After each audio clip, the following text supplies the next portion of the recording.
doesn't care what you think. How about that? Now, I haven't delved into the details of the study, but that's what the study says. And I will read it on the train on the way into work as soon as we part company here, that Congress doesn't even care what you think. So who's influencing Congress? And I would agree that it's not just the party leadership. I would have to agree with Scott that it has to do with lobbyists. And as I started to say back when Scott interjected the question of lobbyists, how many of these lobbyists are former Congress members? Or how many, maybe the better question to ask is, how many members of Congress become lobbyists? So that I don't know, but I can tell you their staff. In Congress, once you retire, you go into as a staffer, once you go off the hill, you go back to your state and you do your thing, whatever that is, or you go to K Street and get hired as a lobbyist for a firm. Right. So now that leads us to wonder how much influence those lobbyists had on the vote of those members of Congress to prompt them to hire those members of Congress and their staff members once they leave the Hill. So, and the whole system is, oh my God, Congress doesn't care what you think. As it was explained to me, it's about pre-existing relationships. So, there's a guy, let's use the Commerce Committee for example. There's a staff on the Commerce Committee who's been there for 30 years. He then retires and goes to K Street. Well, that staffer has worked with all the other staffers. So, let's say it's a telecom lobby. And that's and Spectrum's got their lobbyists, and that lobbyist happened to work on the Commerce Committee. Commerce Committee oversees the FCC and communications, so it's under their purview. And then that lobbyist would call up somebody like my little brother. Hey, dude, how you been? Hey, I've been off the Hill for 6 months. What's life like for you? Is it stressful? And they strike a conversation, and they already have a pre-existing acquaintanceship or friendship. And then the lobbyist says, well, I got something I want you to look at. It's right under purview, and we think it would be beneficial. Those friendships or pre-existing acquaintances often influence what gets before a congressman or senator. At least as it was explained to me. It's all pretty skeevy, but at least that is how it was explained to me. Because my question to him was, don't lobbyists just take you out to dinner and pay for a bunch of stuff and drop bills on your desk and then pass them? It's more complicated than that, but you get the point. And then I got this answer, and it makes a lot of sense, and it makes lobbying a whole lot more pernicious, in my view. So because you're not trying to stop the lobby itself, you're to not have lobbyists be so influential, they would have to not have those pre-existing relationships in Congress. So according to a study published by the University of Chicago Press, lobbyists frequently offer lucrative private sector jobs to former members of Congress and their staffers who supported their issues, a phenomenon known as the revolving door. These positions often pay significantly more than government salaries, creating potential incentives for staff to favor specific interests while still in office. So here you go. Gary, I had a customer a year ago. He was a lobbyist in Washington. He says he makes 10 grand a week. I'm in the wrong business. Victoria, followed by Me too.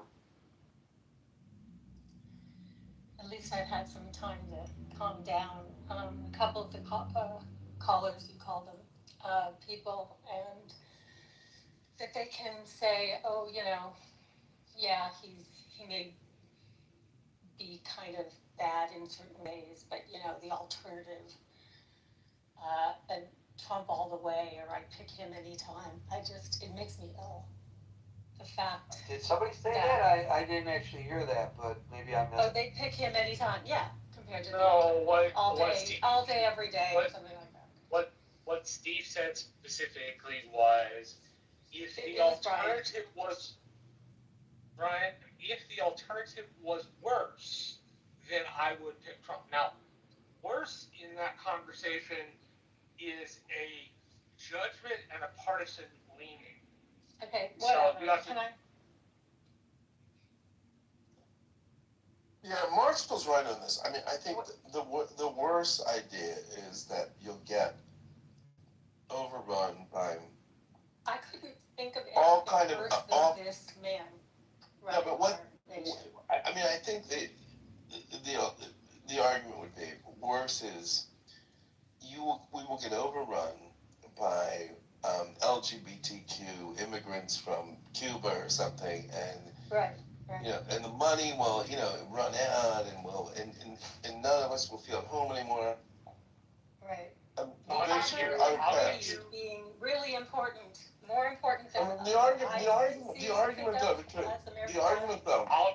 I'll give you something that I heard on the door knocking in 2024. That the Biden administration had let in, and this is what CBP believe, if I'm wrong, please correct me, but I like fairly certain I'm correct. The Biden administration had let in a total of about 13 million people. That's larger than half the population, of half the states in America. So that means is that a true fact? Is that a real, honest fact? That's what I'd love some validation if that's true. Sure. Just in the Biden administration time, you're saying 13 million people. That's what CBP said they processed. Now, again, maybe I'm wrong. I'm referring to a stat that's several years ago. So, But Marshall, fair to your point. Even if we quivered over the numbers, He let in too many people. yeah, and so basically, I think there's a part of the population, and it's not me, but I understand their argument. People I lived with because it imposed on our resources. Right. I mean, basically, the argument is the left's view of the country is chaos. It's open the borders. It's basically, don't put anybody in jail. It's, And there was a bill to fix it before. So. No, but I fix it. So I like that. I agree with the argument that too many people were let in, but there was a bill that would have been passed. They were finally addressing the issue, and whoever came in next would have fixed it. But I think to Gary's framing of the room, when you're thinking of why the Republicans are still with Trump, I think it's largely because there's the biggest fear is chaos, and so this is chaos beyond. So maybe they were fearing. Right. No, I get.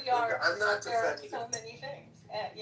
Criminal, pedophile, rape. I mean, every day it's something else. He wants to control. Yeah, I'm not necessarily. We all know. I cannot understand people who excuse it and think there's. I'm not excusing it. So anyway, that's all I have to say. I'm just saying why people vote for it, and I think they think it's going to be chaos. Yeah, there's this fear that if it's going to get worse, you're going to have trans bathrooms everywhere. You're going to have. Oh my God. You're going to have. That's worse than the declining dollar, the world in chaos. Right. Hating us. No, the problem is the brightest are not coming here anymore to go to school. No one. Right. But the problem is, but that's not a motive. See, Victoria, what you're saying is absolutely correct, but it's not a motive. And there are certain members of the Democratic Party who are a bunch of idiots, as far as I'm concerned, because they push these stupid nonsense issues. You don't see the Republicans ever supporting trans people who are biologically men. It's a big civil rights issue, and they should have the right, because they self-identify now as female, to use the women's bathroom and to play sports against my granddaughters, right? You don't hear the Republicans saying that. And I don't think that it's necessarily a position of the majority of the Democrats. It doesn't matter. When you have Tim Walsh signing a bill that puts tampons in the boys' bathrooms for equality reasons, people go, what the hell's going on? And they ascribe that to the Democratic Party, and it's very emotive. It's very easy to get somebody to say, look at what those damn Democrats are doing.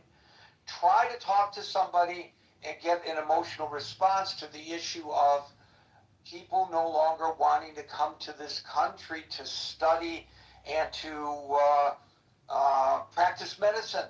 And we're going to have That's not as important. Losing all of that talent, losing the desirability of us as a nation is less important to people. That's not what I just said, though. That's not what I just said. That's not what I said. That's not what I said. I didn't say that it was less important. No, I said the reason that people fixate on the one issue and not the other is because it's an emotive issue. So if I'm a Republican, if I'm in charge of marketing for the Republican Party, I'm going to jump all over these less important issues that have a... And that's a problem. Yeah, as a Democratic chief. So where's the civility? Where's the Because Victoria, why don't people feel that It's more not, as it's I not, do? it The doesn't, civility dying is just. it Victoria, doesn't have Victoria. anything, it doesn't have anything to do with that. As a Democratic chief of staff for a member on the East Coast told me, the saving grace of the Republican Party is the Democratic Party. I know, I hear all this. It's not strong enough. Ideas, look. It's because of a conversation this woman had with a staff member who was not doing their job and not paying attention, and it then wasted all his time in the meeting to jump on a social faux pas. So what happened was she asked the staffer who's not performing at par, are you slow? Not like, are you mentally disabled, but are you having a hard time? And they then spent the next 45 minutes talking about how saying he was slow was just unacceptable. It's that kind of stuff that gets in the Democrats' way, that provides the Republicans with a mirror to hold up and say, look at these people, they're nuts. I agree with that, but the other things are bigger, are more important. No, Victoria, they are in reality, but You Victoria. just weaponize the small stuff, and then we get. If you get in a street fight, if you're arguing over ideology, I think identity beats ideas every time, and I think it's interesting because the parties have flipped. I mean, it used to be that the right used to claim that the Democratic Party was the identity politics party. That has switched. The right has become the identity party. It's largely about traditional American values, Christian religion, Christian nationalism, this sort of stuff. Babies with 3 different wives, yeah. Yeah, and that, a rapist and a yeah, and the Democrats That's why that stuff is. The Democrats have become the party of I can't hear ideas. both of you at the same time, sorry. So, Marshall, I just think we lose because we've switched to be a party of ideas versus a party of identity. And I think we could craft a different identity, right? We could, part of the strategy for the Democratic Party could be to have a broad platform of an inclusive identity, and you're an American, and everybody gets into the safety net. We're all part of this messy, you know, chef salad or, you know, soup that's America. But that's not, and we're losing that battle. And I think why Trump is still running the table, and why the Republicans will beat us every day. Yeah, but that's not why. We preach ideas without identity, and I don't think that's ever. None of it should matter. If somebody is a criminal, if someone behaves as badly as he does, there should be. It's like done. It's like, you know how a woman. If a guy hits her once, that's it. You don't keep saying, oh yeah, it's not so bad. Da da da. No, the person. Yes, but that's not why is Tampon wrong. Tim is so. That's not why Tampon Tim is so appealing. Tampon Tim is so appealing for the Republicans. Wait, Ted, what? Tampon Tim. It's his name. Tim Walz. He got called Tampon Tim. Now. Got it. The point of this is, it's not appealing because it's an ancillary issue. It's appealing because it allows Republicans to go, look at these crazy decisions. Oh, by the way, it's not nearly as crazy or as bad as somebody, grabbing a pussy. I'm sorry. There's no way to... Sticking tampons in a boy's bathroom isn't crazy. Yeah. Maybe the girl's boyfriend needs him to grab it for her. In what universe do boys need tampons? His girlfriend wants him to get one because she's stuck somewhere and whatever. I mean, who cares? Who cares if there's a tampon machine in the bathroom? Okay, that's a reason to like. Your response is why this is so appealing. Because it allows us to point at the Democrats and say they make crazy decisions. Yep. It's a minuscule thing. We're talking about World War. I mean, my God. No, it's so silly. Victoria, Marshall's right. This is why we lose. I mean, he's right. This is why we lose. I mean, nobody was pushing that. You guys, they weaponized it. They weaponized everything. They weaponized trying to give everyone a fair shake. That's DEI, and oh my God, it's got to go. Democrats do the exact same thing to Republicans in elections. The exact same thing. This is not a shoe. This is not one by both. The point is Trump's grip, and I do not, for the life of me, understand it. I can't get there. I cannot get there. That to excuse all of the things that could be listed, and everyone. Sorry, I live in San Francisco, but everyone I know feels exactly the same. So I don't know. Okay. Yeah, so I will, Marshall. That's just Marshall. the point. Like that's why. Yeah. That's why. Well, we're fantastic. We have an absolutely wonderful life, and I really wish Gavin could stay. I'm not because saying he was wonderful. I'm saying. And the rest of you, I hope you can craft as nice a life as it is here in California. If you ever come in contact with people who agree with and think like you that you spend time with, no wonder you got such a hard on for Donald Trump. Because you don't hear. No, sorry, I am an international person. I listen to international news, not our news. I have a worldview that is Not the beyond point California. So just please, everyone in Europe knows what an idiot he is, and laughs, and we have lost any cachet we have. So whatever, huh? Europe's irrelevant to this, and that's not the point I'm trying to make. It's not irrelevant. We're talking about for me, it's about the refugees of the United States. The reason you have a hard time putting yourself. I cannot follow this conversation, and if I can't follow the conversation, probably other people in the audience I cannot follow the conversation either. So let's try to speak one at a time. Victoria, I want to ask you a question.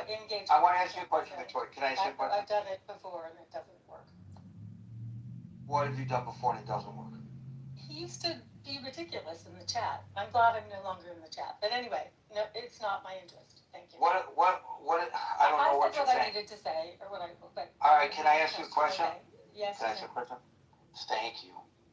If you were in charge, we know that if I know what I would do if I were in charge of the marketing of the Republican Party, I would do exactly what they're doing now. I would jump on these inconsequential issues to make the Democrats all look like idiots. And they're doing it very effectively. I think you look like an idiot if you point to That's little things that don't. Are you responding to me again before I ask the question? I just love it how you do this. I try to ask you a legitimate question, and you answer it before I ask the question. Do you want to finish my question for me? Because you seem to know what the question is. So, in your opinion, Victoria, I'm asking you a legitimate question. I'm not trying to get into a fight with you. Don't, sit there waiting for the moment to jump and strike. I'm asking you a legitimate question. If I were the guy telling the Republicans how to make issues emotive to make the Democrats look bad, what do you think the Democrats ought to be doing to reach on an emotional level the American people to get their point across in a manner in which they are not doing so today?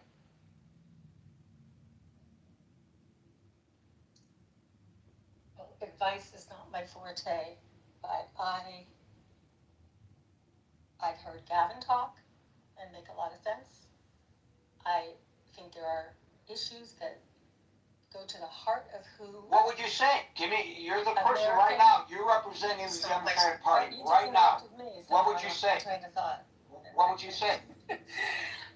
American values like civility, like truth, like empathy, humanity, the things that the people who go to No King's protests, what they're objecting to, the way that I dealt with families broken apart. You're telling me that you can't have heartstrings if you do some of the human stories? I mean, focusing on small things and weaponizing so I would them, is that agree. who we So want I to would be? tell you that I agree with you, Victoria.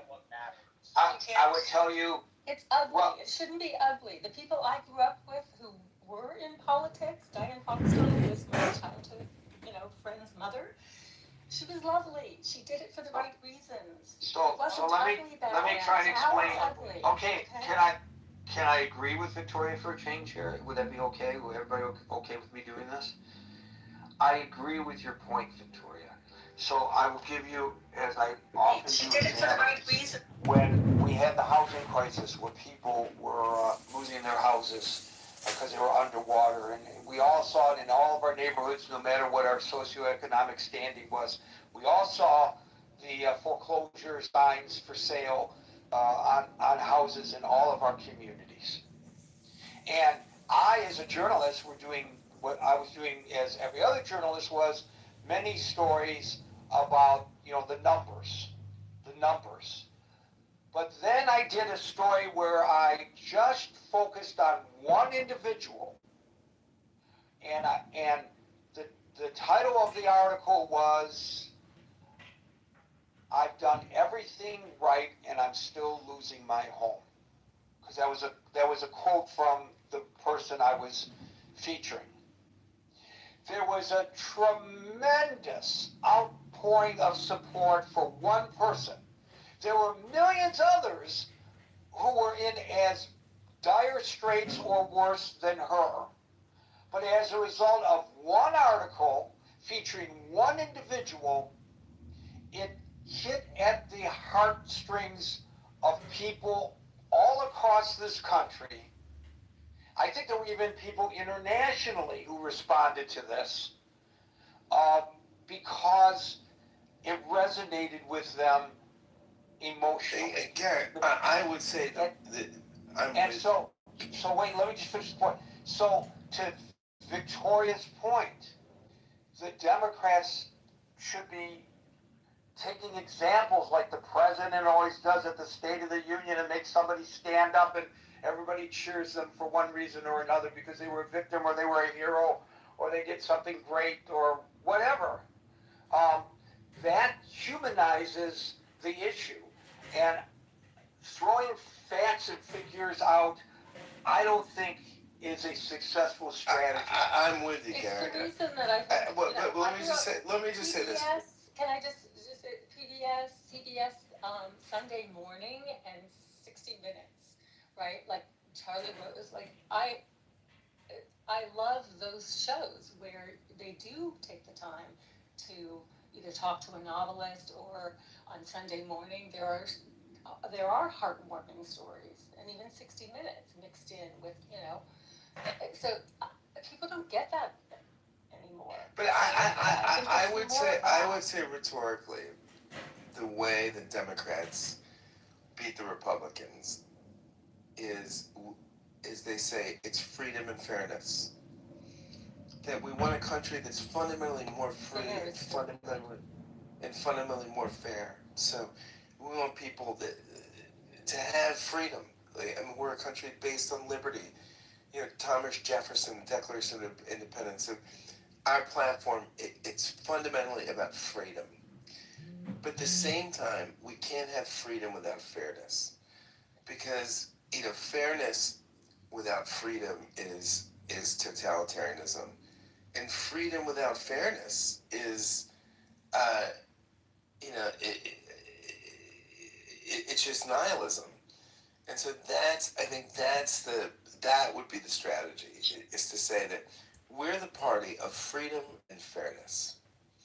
And some of the freedom is, so, and then you fold gun control. Humanity, empathy, Yeah. civility. And the argument for gun control is largely that you're more free when people aren't running around with assault weapons. You're just fundamentally more free.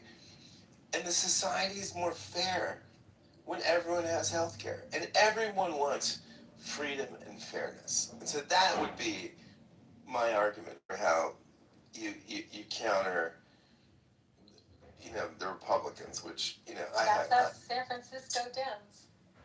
Yeah. I've heard it all my life. Okay, thank you for that, Victoria. Thank you, Scott. We're going to move on because it's already 6:54. Coco, and it's time off.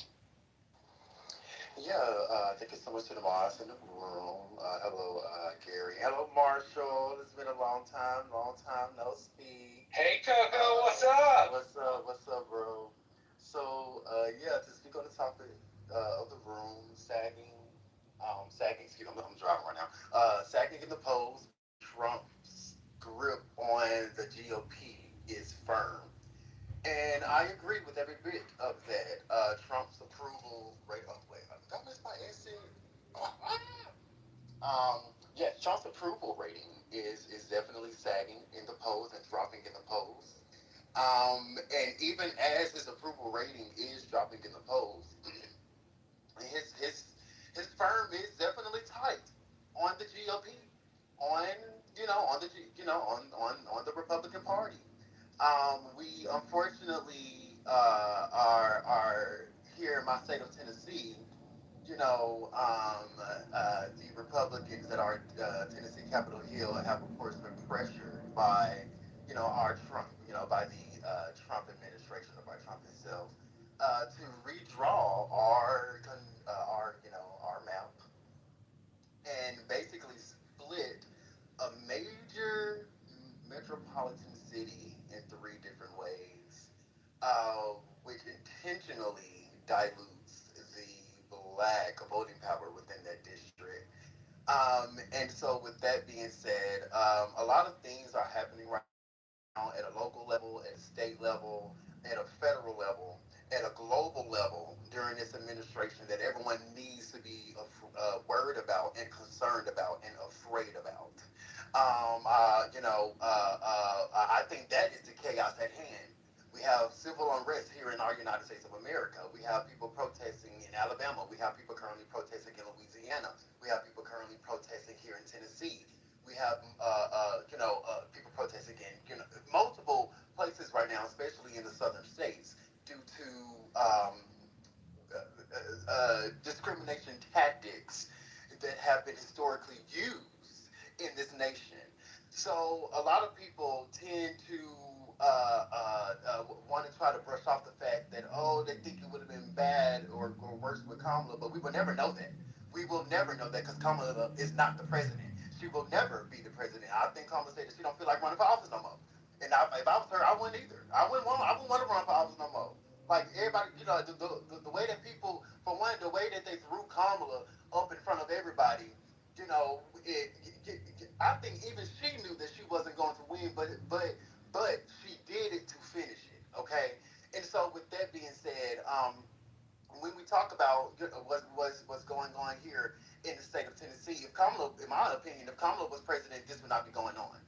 We have Republican Tennessee lawmakers breaking their own state law to try to redraw a map to try to dilute a historically predominant black city. That is voter dilution. That is the prime example of vote dilution. The prime example.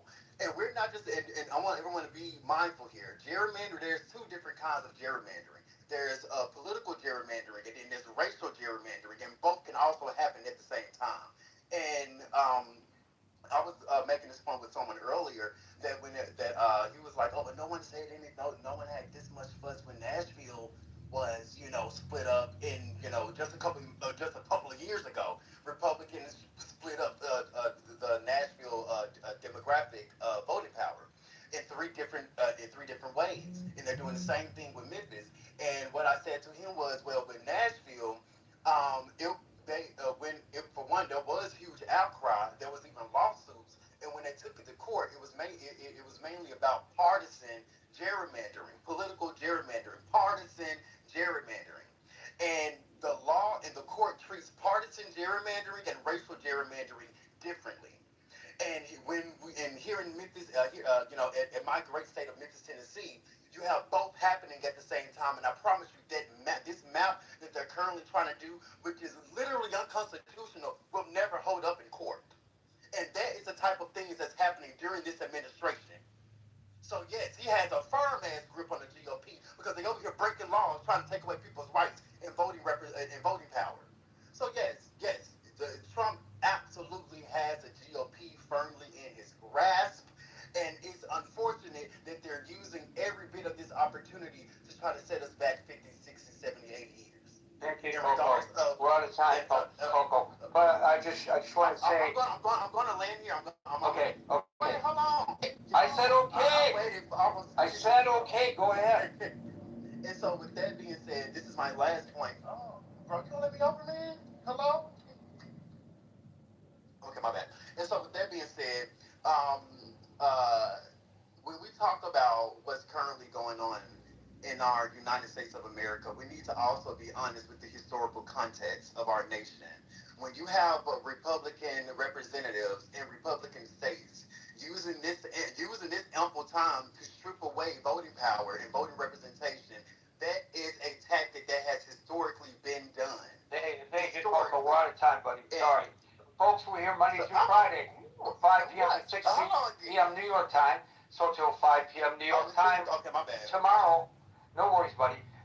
Till 5 p.m. New York time tomorrow for the next edition of the Critical Thinking Forum. Everybody be. I wish you would have said there was a time before I got on the stage. I didn't know that there was a time or anything. But to finish, I was saying, because like I said, I wasn't making my last point. As opposed to sticking up for them. It is cooler to hate them now, like for sure. I mean, that is something that shifted. I completely disagree. I think most of the shit based on my algorithm, most of the things that you say online is everyone fucks with Jewish people, just people don't fuck with the Israeli government, because what the Israeli government is doing is wrong. No one is saying like fuck Jews. At least I haven't seen like people. And then like what do Jewish people look like? Unless they got unless they have a yarmulke on, or they got them little fucking long ass dreads and that little weird ass outfit they wear, you can't tell if they're Jew or not. You kind of can. I mean, let's be fair. I mean, maybe. I mean, I don't know, but I don't know. I'm black, right? I don't know no black people that's out here just. Are you telling me if you saw Steven Spielberg, your first guess wouldn't be he's Jewish? Wait, what? He's white. These are like you guys. These are white people. You're the biggest hypocrite I've heard on this app in a while. You said there's no people killing black people out there? Are you crazy? They burned down cities in fucking all of America for fucking George Floyd. What are you talking about? What the fuck are you talking about? You guys, generally, I noticed that whenever you get a conversation about Jews on this app, what you get is you get black people that insist upon coming on the stage and making sure everybody knows they are the biggest victim of all times. And anything that's going on with the Jews, no, focus on us, the real victim. I mean, you guys do that. Nobody is saying that. You guys do that. I literally gave you 3 different demographics, and I even critiqued the Black Lives Matter movement. Okay, a couple black people get killed. Now we're burning cities, and we're acting like black kids getting shot by the police is an epidemic, which is not. And that's the hypocrisy because Jewish people are not doing that. Hold on. That's the hypocrisy, Pierre. I know you don't want to hear it. I know you don't want to hear it. Like I was trying to say. They don't want to hear it, so they talk loud. That's why I have to talk loud too. Other demographics of people have used that same Black Lives Matter playbook, like I mentioned. Nobody else has used it. Nobody else has used it. Now we're just in the Israel, the Jewish shit. That's all it is. What are we doing? Are we burning down cities? Are we burning down cities? No, he is right. I think he's kind of right though, because like the woke, they the Jews did carry, as much as Jews decry wokeness after October 7th and all of the protests, and their fellow lefties, basically turned around and said, globalize the Intifada and fuck Israel. A lot of them are like, they're now all of a sudden October 7th Republicans. And yes, a lot of them do this cancel culture bullshit, okay?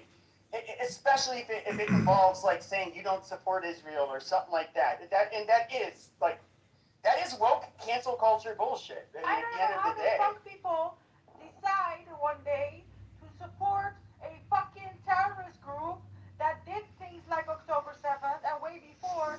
Kitty, what if he's in the middle of having lunch? I don't know. You sure you want to disturb his lunch so you get him to discharge a firearm? And go against someone that is But that's the left wing. Some people in Iran, and they decide, no, this is not the good side. No, this is the When good you're talking side. about lefties, the right wing is not. Even if they're critical of Israel on the right, they're not pro Hamas. Of course, they're What's his name? What's his name? That one guy, Jack Hinkle. He went to fucking the fucking funeral Yeah, but he's of a the leader of socialist. Hezbollah. He's a socialist. He's not a right wing. He's on the right side. He's not a socialist. No. I've actually debated Infrared. Jack Hinkle's the protege of Infrared. And Haas is this fucking midget, and I called him that when I spoke with him. But he's a small little Lebanese guy. And so basically, he's paid by Russia. They're pro-Russia. But their whole thing, and they came up with this like 6 years ago thinking they were clever, they called it MAGA communism. You can look this up. There's a couple of news articles written about it. And so they're like right-wing socially, so they say, but they are at the end of the day basically like tankies. They're left. They're very far left economically, and they're not on the right. Like right-wingers, everybody in the dissident right hated those fucking people. Those are the types of lefties that will fucking kill people to get power.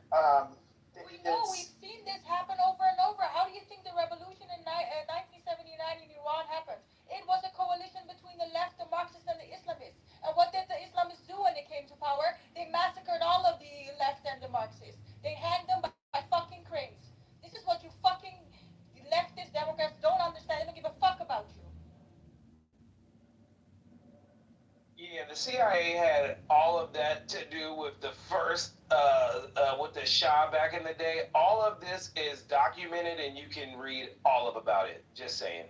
Yes, everything that happened, and we know everything that has been documented. But the reality is that it's far more complex than just the CIA movement, because there was a Tudeh party, which was a communist Russian-backed party, which completed terrorist attacks on people. That's what you guys don't understand. It's more complex than Republican opposition, so it can. Wait, this was How in much fun Iran does the Soviet you're Union talking receive about? each year? Yes. Yeah. So I don't think. Anything. no. It's, yeah, I'll let go after me, Kia. But yeah, I mean the fact that there were communists On the south side, people showed up to push back against a Walgreens closing. The doors are set to close next. Look it up. The 2-day No, party. I have looked. I haven't looked up the communist link, but I have looked up all of the other details around that, and the fact that when the idea that the Mossadegh, the prime minister, that he was quote democratically elected It's false. is a false claim. By Yes, the Constitution of the Shah, he had Yeah, the right to elect. Glow, you and I know both the So same it's all the thing. fucking propaganda lie of this. And let me give you one more. And let me give you one more bit of information, which is the fact that when they say, well, America has even apologized for Operation Ajax, as it was called. You know who apologized? Democrat secretaries of state.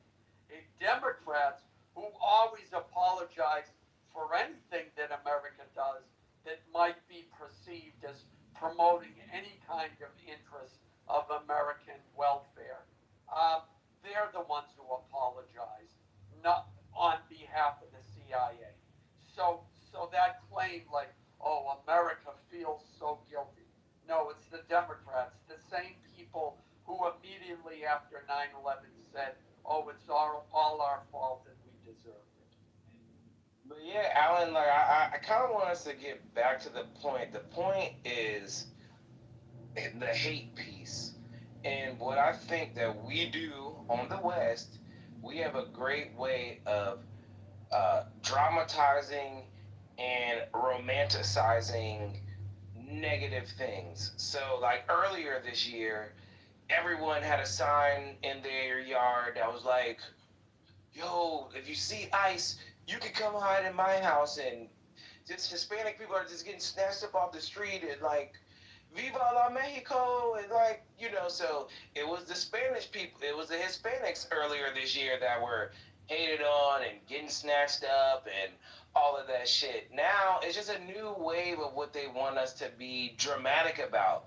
Like, I really think it is what we are marketed to, what our algorithms are, because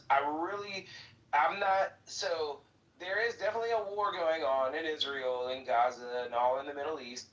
There might have been a synagogue that has been blown up and stuff like that, but these are not like everyday occurrences to where we gotta go march in the street and say like, everyone stand up for the Jews because they're like getting persecuted. It's really not that. They are trying to. Nobody's asking you to do that here.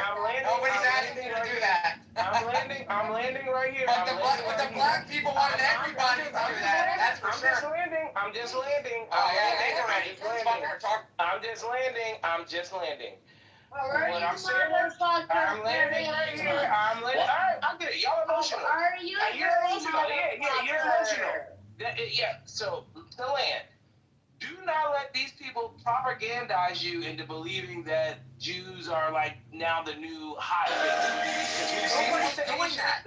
Nobody's doing that. Where are you, motherfucker, Harry? Nobody's doing that, by the way. You know that, right? Where are you, motherfucker, Harry? Where are you? Title. Why do Jews get so much hate? It's literally in the title. Nobody is. She's not a Jew that's doing that. You know that, right? IRGC supporter. It's not like Jews are telling her open this. Public supporter that She literally gave us an example of why she started the room. She said she started the room because of what she sees online. She did not see this when she walks out her door.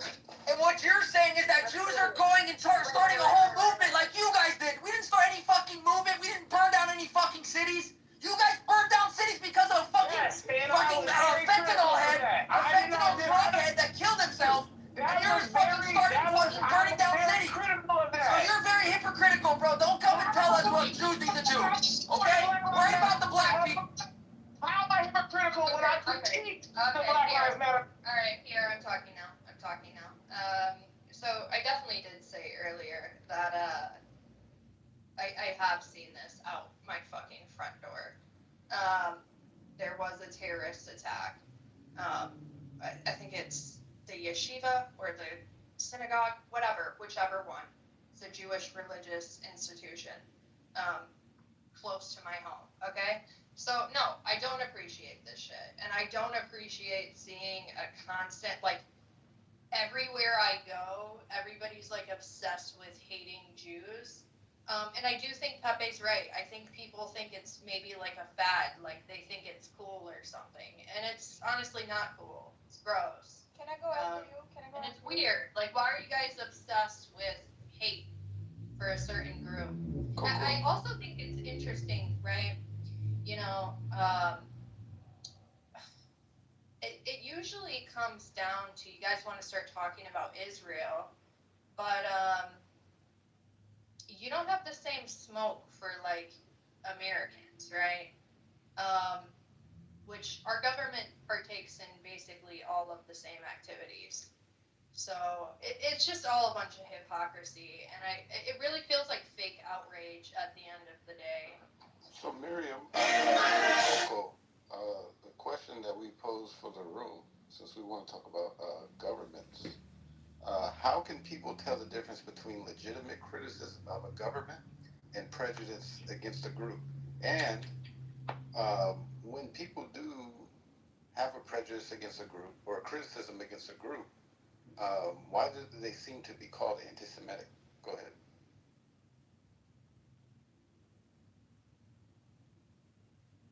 Well, because when people are always going, talking about the Jews and how they're responsible for, I don't know what, you see what happens. In the UK, 2 Jews have been stabbed just a week ago. Also, one of those charity ambulances of the Jewish community was, they placed explosives and bombed it in the UK. So this is a global intifada going on, and people are chanting for intifada on the streets. And no one cares, and they keep talking about the Jews and, you know, fire, throwing oil on the fire repeatedly. And everyone thinks they're safe, but it always starts with the Jews, and it never ends there. So don't think you're special. Yeah, I think we're living in different times where a lot of things are televised now, and we don't have to read them in books. Like, we can actually see what's going on in Gaza. We can actually see the settlers doing all that crazy-ass shit that they're doing in the West Bank and in Gaza. We can actually see Jews acting in an ignorant way. Did you actually see what happened on October 7th? Did you see that also? You didn't mention October. You mentioned Gaza, but you didn't mention October 7th. That's funny. You think we just went into Gaza for fun, huh? We just went for fun, yeah? I am concerned Then why just mention October 7th? I feel like he's explaining the See, this is why No, because you're the fucking Palisades, skip and I over think shit. that's You're right. fucking piece of shit. It is about his own Fuck you, bro. You're a piece of fucking shit. Nobody You're said a fucking October piece of 7th shit. wasn't an atrocity. And that's all it comes down to. Nobody We said can that. see this. We can Nobody see said that. that. You don't put on October 7th. You fucking I retarded. just think y'all went in there for no reason. And by You're the way, talking for me. if they had See, the brains again, in Chicago, You're not they'd the ask us party. to go You're down not the there. party. Shut the fuck up. You play victim more than anybody. Shut the fuck up. Let me ask you So this. sick of these fucking black people on this app. You're Jewish. You guys are literally hypocrites, bro. You're doing exactly what white people did to you in the 1950s, the 1940s, the 1930s, and any time before that. You're a Are you hypocrite. above critique just because you're Jewish?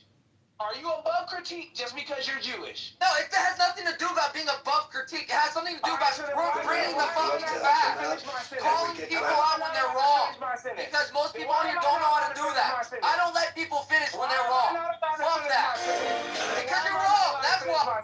Now you can finish your sentence because I want to make sure you mentioned October 7th.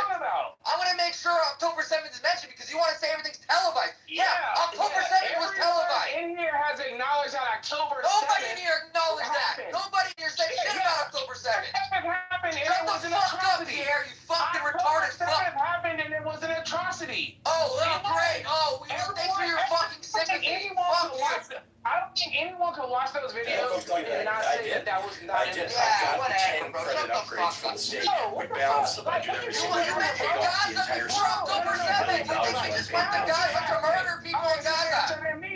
You know what? The point that I'm trying to prove is that mention October 7th first, then you can say Gaza. To just shoot at white people because of what they did to us. Kill every white person Black on people sight. have done that already in the past, yes. Obviously, we're not able to have a conversation. No, I don't have conversations with retards like you, bro. Sorry. Anyway, I'm gonna go play some soccer. You guys keep having a retarded conversation.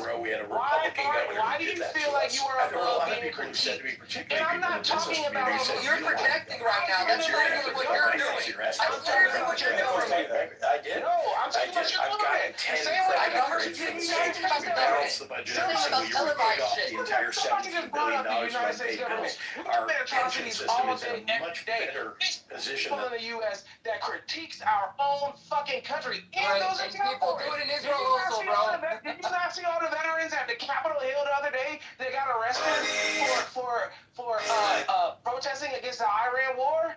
Oh no, you were just worried about your Israeli shit. What are you trying to prove? Like people go to the Capitol protest all the time. That's been happening for years, bro. No tear for you, bro. Go cry. Go cry with somebody else. Crying. Nobody's crying, Pierre. You're the only one that's crying. Allow someone to speak. That's not from your race. That's not from your background. Allow other people to give you their opinion. We're not a race, you fucking retard. No. But you don't allow people to do that. Judaism is not a race. You just bomb the shit out of them. Like I said, you're just fucking retarded. Like that's the point. I literally proved my point right there. Everybody saw that I proved my point right there. Simple as that. What happened? Somebody moved him down? Anyway, sorry, Coco. I didn't really mean to, be yelling and screaming, but I'm very passionate about this shit. And I've been on here for years debating these type of retards, so just a lot of passion in the heart, which most people don't have. The passion that they have is the passion for hate. That's the passion that these fucking people have on this app. And that's it. And then, you know what I'm saying? These black people that come on here and do this are the biggest fucking hypocrites I've seen. That's it. Because white people were doing this shit to them fucking how many years ago? I mean, right? No one said shit. Now, yeah, you can laugh, we can say we're the biggest victims, whatever. You guys can say whatever you want. But at the end of the day, majority of the people on this app are just fucking retards. That's it. Anyways, go on.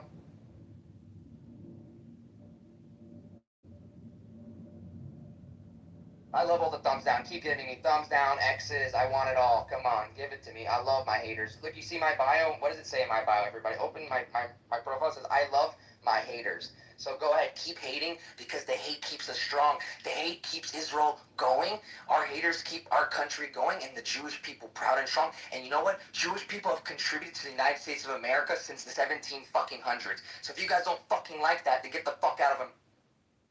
We died for Americans, the American wars, World War I, World War II, Civil War. Jews have been in every single fucking war of America. So fuck all of you motherfuckers. It has nothing to do with fucking Israel. When people come after Israel, you come after Jews as a whole. That's it. And I will fucking be there to defend it no matter what. All of you can be fucking weak pieces of shit. I don't give a fuck. But like I said, Coco, I'm very passionate, and my passion comes out strong. And a lot of people don't have that. A lot of people want to sit here and do this fucking bullshit, you know? But I don't do the bullshit. I do facts, and that's it. Anyone thinks I'm emotional, you can think that I'm emotional, but everything that I said has been factual so far. And if anyone wants to check me, check me. You can write all you want in the chat. I love it. Keep it coming. All the X's, all the thumbs down. I love it. Anyways. My thing is, Harry, why don't you allow people to have a dialogue? I am, fella. You know, I'm going to go, and I'll let you guys do it. But why don't you allow people to have a dialogue with you? Because, bro, when somebody mentions everything is televised, and then he says Gaza first, and doesn't say anything about it, he didn't mention one thing about October 7th. It's like you're skipping over history and facts. And I have to fucking make sure that I correct these motherfuckers. I don't care who it is. What caused the war against Exactly. Yes, but don't you realize, right, that so many people have those same mentalities and perspectives, right? And they need to get it out in full so that you can respond to it. Then to respond to a question, and he didn't respond to the question at all. He just started spewing propaganda, which is honestly at the same time, Harry, you know, like I said, with the Butters girl, let her get it off, because obviously it's a PR war, right? So people have this perspective. Let her get it off in full, and not long-winded either, 2 minutes, and then that's very long, 2 minutes, by the way. And I was talking about Harry, or not Harry, here, by the way. And instead of like just calling her a bitch 15 times, right? Then you can actually dispel the mind virus. You know what I mean? It's not gonna work. That doesn't work. I've been on this app 5 years. It doesn't work like that. I'm sorry to tell you, it just doesn't work. It doesn't work like that. So I have my own way of doing things. Most people don't like it. That's fine. And you know what? People say I'll never do that in person. Oh, I'll do it in person to you. I don't give a fuck who you are. I don't care where you're from. I don't give a shit. I'll do it in person. And there's plenty of people that do it in person too. Because, like I said, we're not weak people. That's why we're still here. And if you look through history, many people wanted to kill us and eliminate us. But we're still here for a reason. Right? And that's it. That's all I need to say. You can hate Israel all you want, but Israel's always going to be there no matter how much you guys hate it.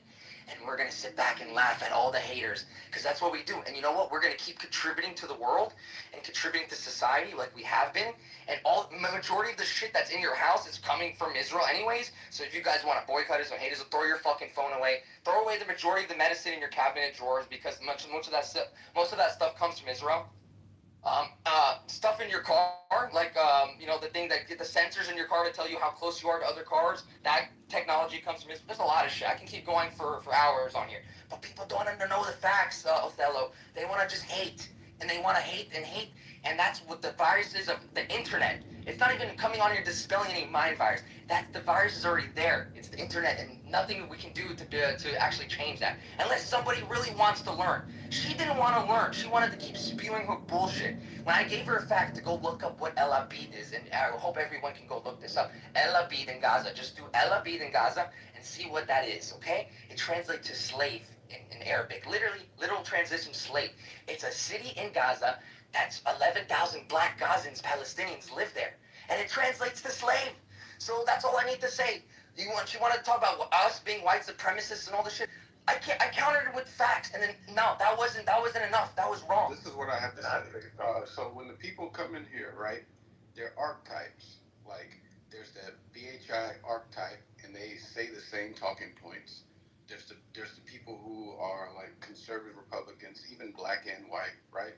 And they have like a America First archetype. You have just plain old anti-Semites. You have people that are Palestinian. They come in here and they say their same talking points. And then there's thousands and thousands and thousands of people just like them that are making rooms, that are in the world. And so you have a chance, right, to like let them trip over themselves, let them stumble. And when you curse them out 15 times in a row, it just makes you look bad. And I think that it doesn't do what we're actually here to do, which is actually transform people, because the people are not that bad. You know what I mean? They just need to be transformed through knowledge, wisdom, and understanding. Go ahead.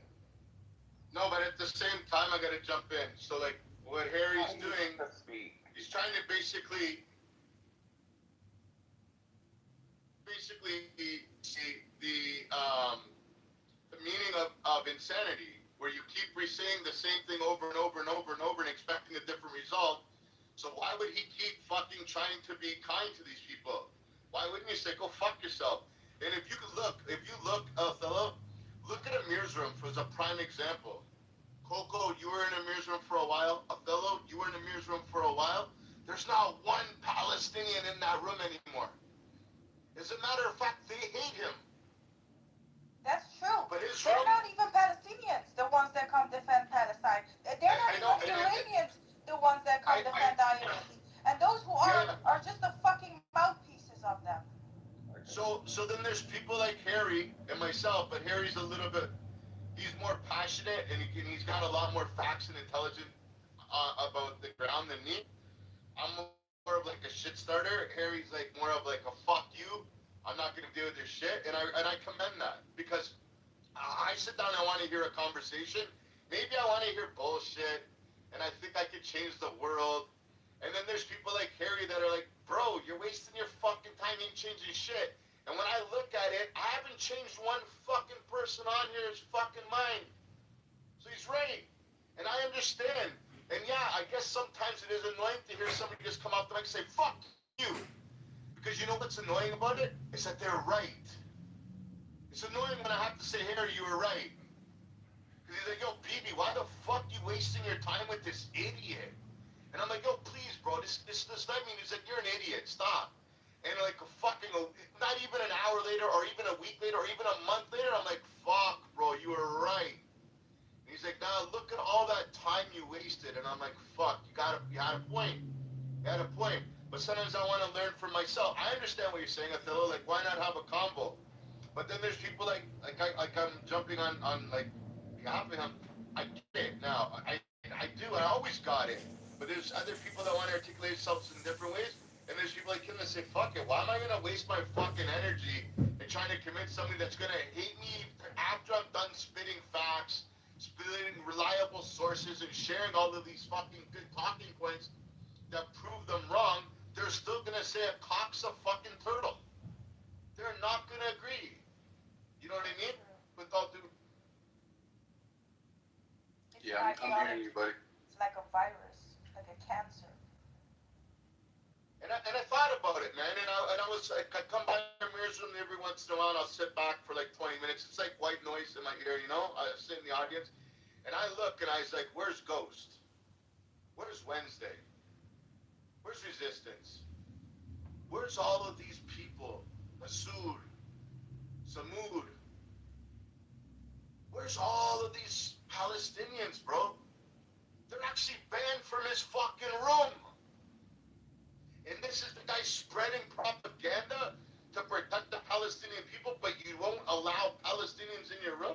Because it's gonna ruin the whole thing. It's gonna ruin the whole movement. No, but there's something wrong with that. Yeah, of course it is. It's a fucking cult. A death cult. It's gonna ruin their whole narrative once the Palestinians come out and say we fucking us. We fucking hate this movement. They ruined our movement. But at the same time, I'm gonna say things people there are poor innocent Palestinians, like Gazans. There are. That were being fucking held hostage by Hamas, by the terrorist regime, they're being oppressed by their own people. That's the problem we're upset at, that nobody wants to point that out. There's still people in the West Bank that are being oppressed by the PLA. But nobody talks about that. The same way. Nobody talks about Hamas has been oppressing their own people since 2006. After the election in 2005, they took governance, and they were governing over their people and oppressing them. Nobody talks about that. All they do is talk about, the resistance fighters. Well, if you're a resistance freedom fighter, wouldn't you want your people to be free? Why are you murdering your own fucking people? Everybody's seen it. You'd have to be a fucking blind and underneath the rock to not see what happened whenever this so-called ceasefire took place. And Hamas went into the street, and they did a firing squad, and they were murdering people in the middle of the street. They were lining them up and shooting them in the fucking head. That's who you call as a freedom fighter? Come on.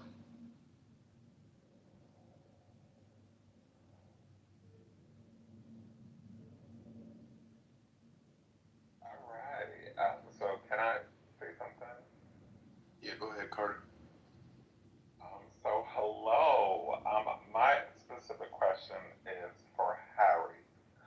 Because I've noticed something ever since there was this war between the Palestinians and the Israel people in Israel.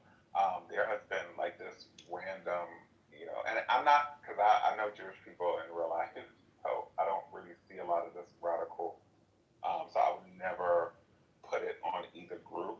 But I see like this weird, interesting thing that a lot of people who are pro-Israel, and I don't even know that you guys are even Jews, the people who are doing this are Jewish, because I feel like a lot of people use Clubhouse as a way to spread hate, period. But I just wonder why, like, what is this weird obsession with trying to hold Black people in America accountable when you understand for anything that's happening in Israel, when you understand, because you're probably in America, I assume so, that the reality of the average Black American or Black person in America does not have an issue with Jewish people in general. Like, what is this punch down? Because I honestly feel like it's a white supremacist tactic where you can't actually fight the real. Because we also know that there are statistics that specifically come out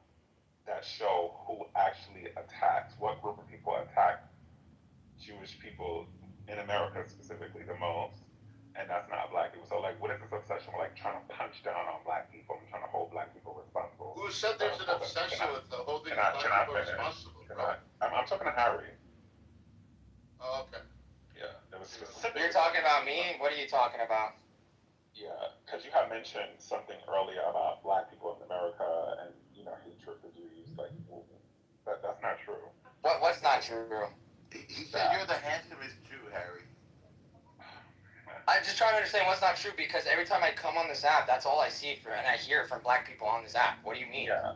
No, hate for Israel, hate for Jews. What are you talking about? We're talking about in real life. Is this not real life? Is this a fake life or something? No, it's not. No, it's not. It's not. It's not fake real. life? I'm just trying to understand, is this real or is this fake? I'm talking about hate crimes against Jews in real life. Who do they mostly come from, Harry? So now we're pushing the goalpost. So now we're talking about hate crimes. Oh, okay, got it. Is that what we're doing? We're talking about hate crimes, or we're Why talking would we about not talk about hate crimes? Why would Jewish people not care about hate crimes? It sounds like you're pushing the goalpost. That's what. No, I'm not. I'm asking a question that you refuse to answer. Who is doing hate crimes the most in America to Jewish like I people? Said, you're Who are they? Goalpost. Who are killing Jews in America the most? That wasn't the original topic. Got it. It's not. No. I'm glad you can answer your own question. It is, but what's the answer, Carter? It is definitely white supremacist. Interesting. The same people that hate. Is it not? Can I say something? Well, who said? Wait. Hold on. So my question, so since you understand that it's white supremacists that do the most, right, when it comes to crimes against Jews, verbally and physically, why is this obsession? Because I have not heard you call out white supremacy. Specifically, you guys attacking Jews know me, but I call on this stage. So Harry, listen. Carter, listen. I call out hypocrisy, Carter. And you're one of. So Harry, the answer. Who's saying that? She's one of my haters. Or okay. Harry, so all you had to say instead of getting defensive is Harry, you could have just said, "Hey, listen." No, I'm not. I am screaming because you're over talking to me, so I had to get louder. You're asking me questions, but you don't have the answer. I'm from, but I didn't finish the question. How many questions are you asking? One question, a million questions? How many? No, I was actually having a conversation. You talked for 10 minutes and nobody interrupted you. But this is fake life, so why does it matter? Like I said before, so now I'm gonna make a statement because now it's not a question because I've kind of realized that you are one of like those instigator people online that won't do shit in real. Hold on, Eleanor, thank you. I promise you, I'll give it back to you. Thank you. Now I see that you're probably one of those like Asian people who come up online and start things because you don't really have like I'm an Asian person now. Real life. An agent. What agency do I work for? Agent. Probably, I don't know, maybe the CIA or just something. I work for the CIA. Wow. Whoever knows me must be very honored that your guys are friends with the CIA. Yeah. Alright, Carter, listen. One mic on Carter. Carter, you got like a minute to wrap up, and then we're gonna go to the next speaker. Thank you, Cece, so much for giving me the opportunity to speak, and thank you to the moderator. I just wish more people like you would specifically, put up your face since you're so proud of the things that you say. What does that have to do with anything? Can I speak? This guy, you're just going in circles. If you're so proud of who you are and what you say, you definitely would. Should I put up my face so you guys can find me and attack me? Is that what you want to do? No. Why would I want to attack you? Why would I want to put up my face? Because you should. Why don't you put up your face, Carter? Let me finish, Harry. I do have up my face. If you follow me, you can. Thank you. But yeah, I'll just say that I don't know. Is your face the sloth picture and the first picture? This is Ion. He was the guy who used to make videos on the app. We all know what he looks like. Famous. Yeah. So I don't know. It's just interesting.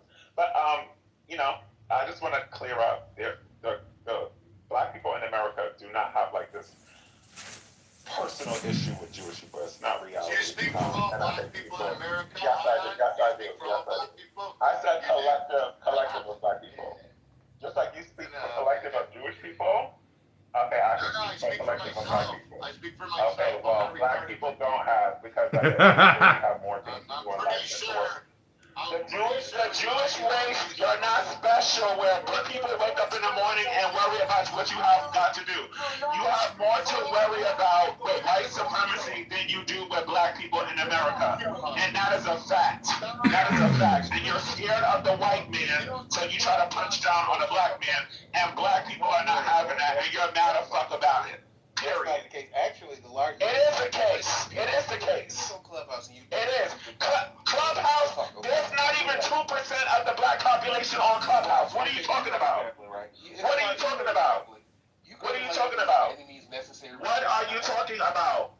What I'm saying is, there's not a huge population of black people on Clubhouse. Clubhouse does not determine what it is. Because if that's the case, I would assume that Harry represents all Jews, correct?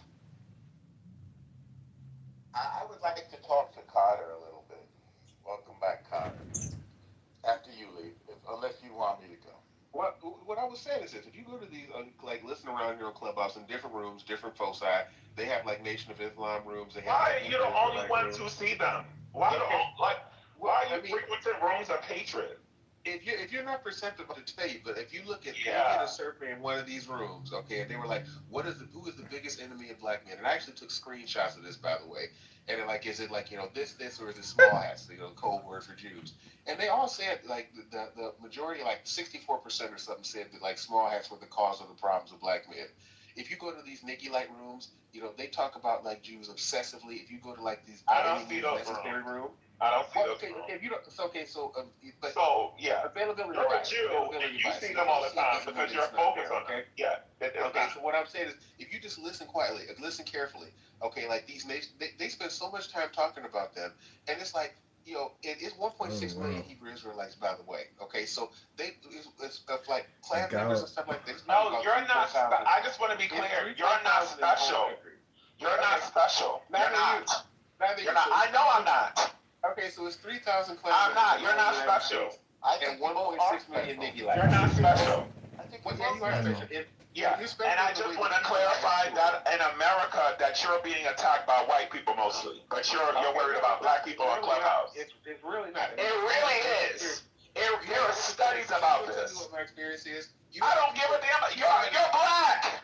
Okay, so the people. You're black. Niggielites. Wait, hold on. When you telling me when you're walking down the street that random black people come up to you and say, "Get over here, Jew." Okay, so if you look at come on, like the stuff that you make up is crazy. I am from New York, where there is Jewish people all over. Seriously, you go to barbershops, okay, you hear black people talking, and they don't like Jews very much. Now you are lying. You are weird. You're weird.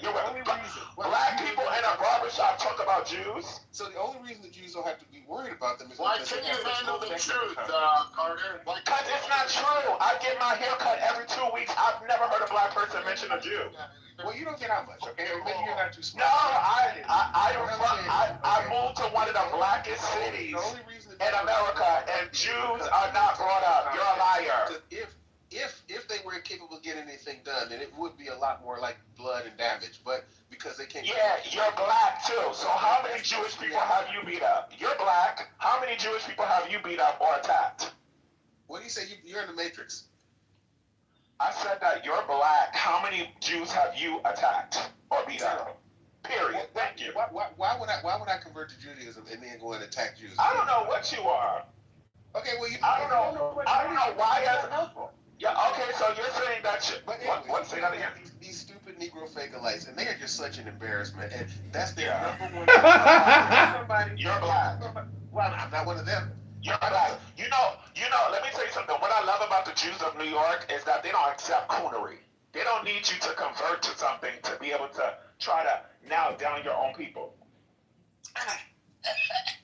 So what I'm saying is this. I mean, there's a lot of anti-Semitism there, and that's just. Imagine converting to Judaism to be a coon. And besides, you probably suck a lot of Jewish cock. That's what you really wanted, and you had to do it to be a Jew. You could have sucked the white cock. No, you are. Calm down, Cher. Calm down, Cher. Carter, can I engage with you? Because I do have a serious answer. Okay, you can engage with me. Thank you. Yeah, and in a calm way. I'm not at you at all. No. And I know you for a minute already. So, first of all, I think, if you don't mind me saying it this way, I think you and I are a little bit of old school when it comes to New York. And old school, now we're talking at minimum my mother's generation, and then I'm my mother's son, obviously. So I kind of inherited this. Black folks and Jews live next to each other in the neighborhoods. We're talking Brooklyn and Queens and Bronx. And we both were living in neighborhoods where white people made us live because we were both the victims of redlining, right? Now, that worked out for, I don't know, decades, and we marched together. So when you talk about the Black and Jewish Alliance, we're both coming from the same place. It was the civil rights marches, it was desegregation, it was the NAACP, it was the HBCUs, etc., etc. But there was a rift that started, I think, in the mid to late '60s, and since then, I think there's been some tension between our communities. Some of it may be around Israel, I'm not sure. Some of it may be around the fact that Jews became assimilated into whiteness, and that wasn't an option for black folks, although it did happen. It's always the challenge for Democrats is how do you balance addressing. So there's a resentment, I think, that somehow the Jews became white and moved up and out of those difficult neighborhoods and moved into the suburbs. Now, some black folks said to me, "Oh, that's because you were living." What a lot of we just moving up and moving into the suburbs, getting a little square of lawn and all that kind of stuff. We moved out of the tenements. You know, you can still go visit on the Lower East Side of Manhattan, where the Jews landed and where we started in this country, which was penniless and with a shared toilet on the same floor, or if it wasn't out in the back of the building. So, you know, we started in abject poverty, as did black folks. But we were able to work our way out as a community for the most part. And because of racism and other things, black folks were not as upwardly mobile. So I think there's some tension around that. Yeah. There's also, I think, black folks will identify with the oppressed, and it doesn't look like we're oppressed anymore. Our oppression took a different face, and so in the struggle between the Jews and the Palestinians, it's obvious that the Palestinians are suffering. I think it's stupid if I deny it. The problem is the solution to that, and from the Jewish point of view, we're going to defend ourselves vigorously. That means if you come after even one of us, we're going to make sure that it doesn't happen. Absolutely, it's extremely helpful because it tells us. But that's only. So, hold on, I don't know more. I agree with you. I was going on and on, so go ahead. Yeah, I agree with you on that one. Yeah. But I have to Story to the American people. When it comes down to white people, specifically how they target Jewish people in America, there's never a response back. Chicago Foods Red. I see a lot of times. I also want to say that I find it interesting that maybe there is a little bit of people who may have an issue, but I also want to double back. Why are you the only group to say that there is some tension that you've had with living experiences of black people? We've lived with all oppressed groups. We live with Asians, we live with Latin people, we live with Palestinian people, we live with, that tension is there. No, there's not. How are you going to talk? I am a black person. I know you. How are you going to talk? I have problems with. Because I've observed it with. I think that my question to you is why don't I see you argue and fight white supremacy, which is killing you and us in this country the same way that you. No, you're not. No, you're not. Tucker Carlson. He's the king of that. Wait, but I've seen. Collective of Jewish or groups of Jewish people shut down networks and make sure that people were down just based upon opinions. I do not see that at the mass level with white people, period. And that's a fact. Can you name, why is it, and I think that the things that Kanye West has said was disgusting. And as you know, I've interviewed him, and did I not call him out on it? Yeah. Okay, why don't because that's based on conversations that I've had with the Jewish community. You see, while Harry's up there. Before he went crazy. Period. So, and I was able to call him out as a black person, just in general. And it was a good conversation. After he apologized and everything.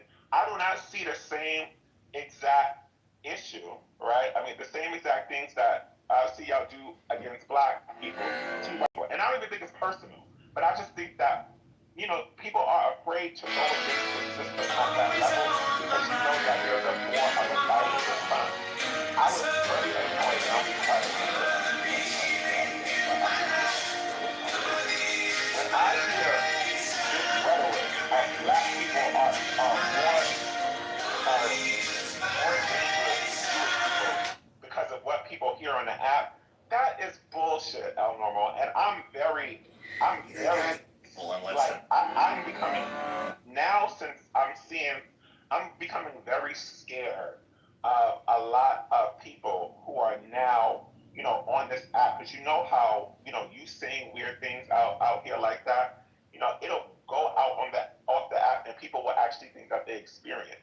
The majority of black people in America don't have the privilege to even watch the news and understand what's going on between the Jews and the Palestinians. So how dare you push a narrative that black people are there's some tension between us, because it hasn't been. The issue is what you see prominent people. White supremacy. Wait. We as Arabs, we support white supremacy. Bravo Trump. Bravo white supremacy. Yeah, yes. I don't know what you're saying, but that's not what I said. I don't know if you don't speak English or what it These are is. the people spewing it to the black people. These are like Muhammad.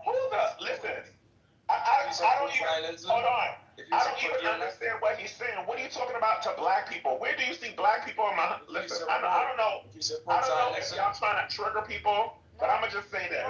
I am embarrassed. I'm saying I am embarrassed. brainwashed. And the Jewish people that I know in real life, the way they would hear this on Clubhouse, they would be embarrassed of you too. You were supposed to be the children of God, and to spew hatred.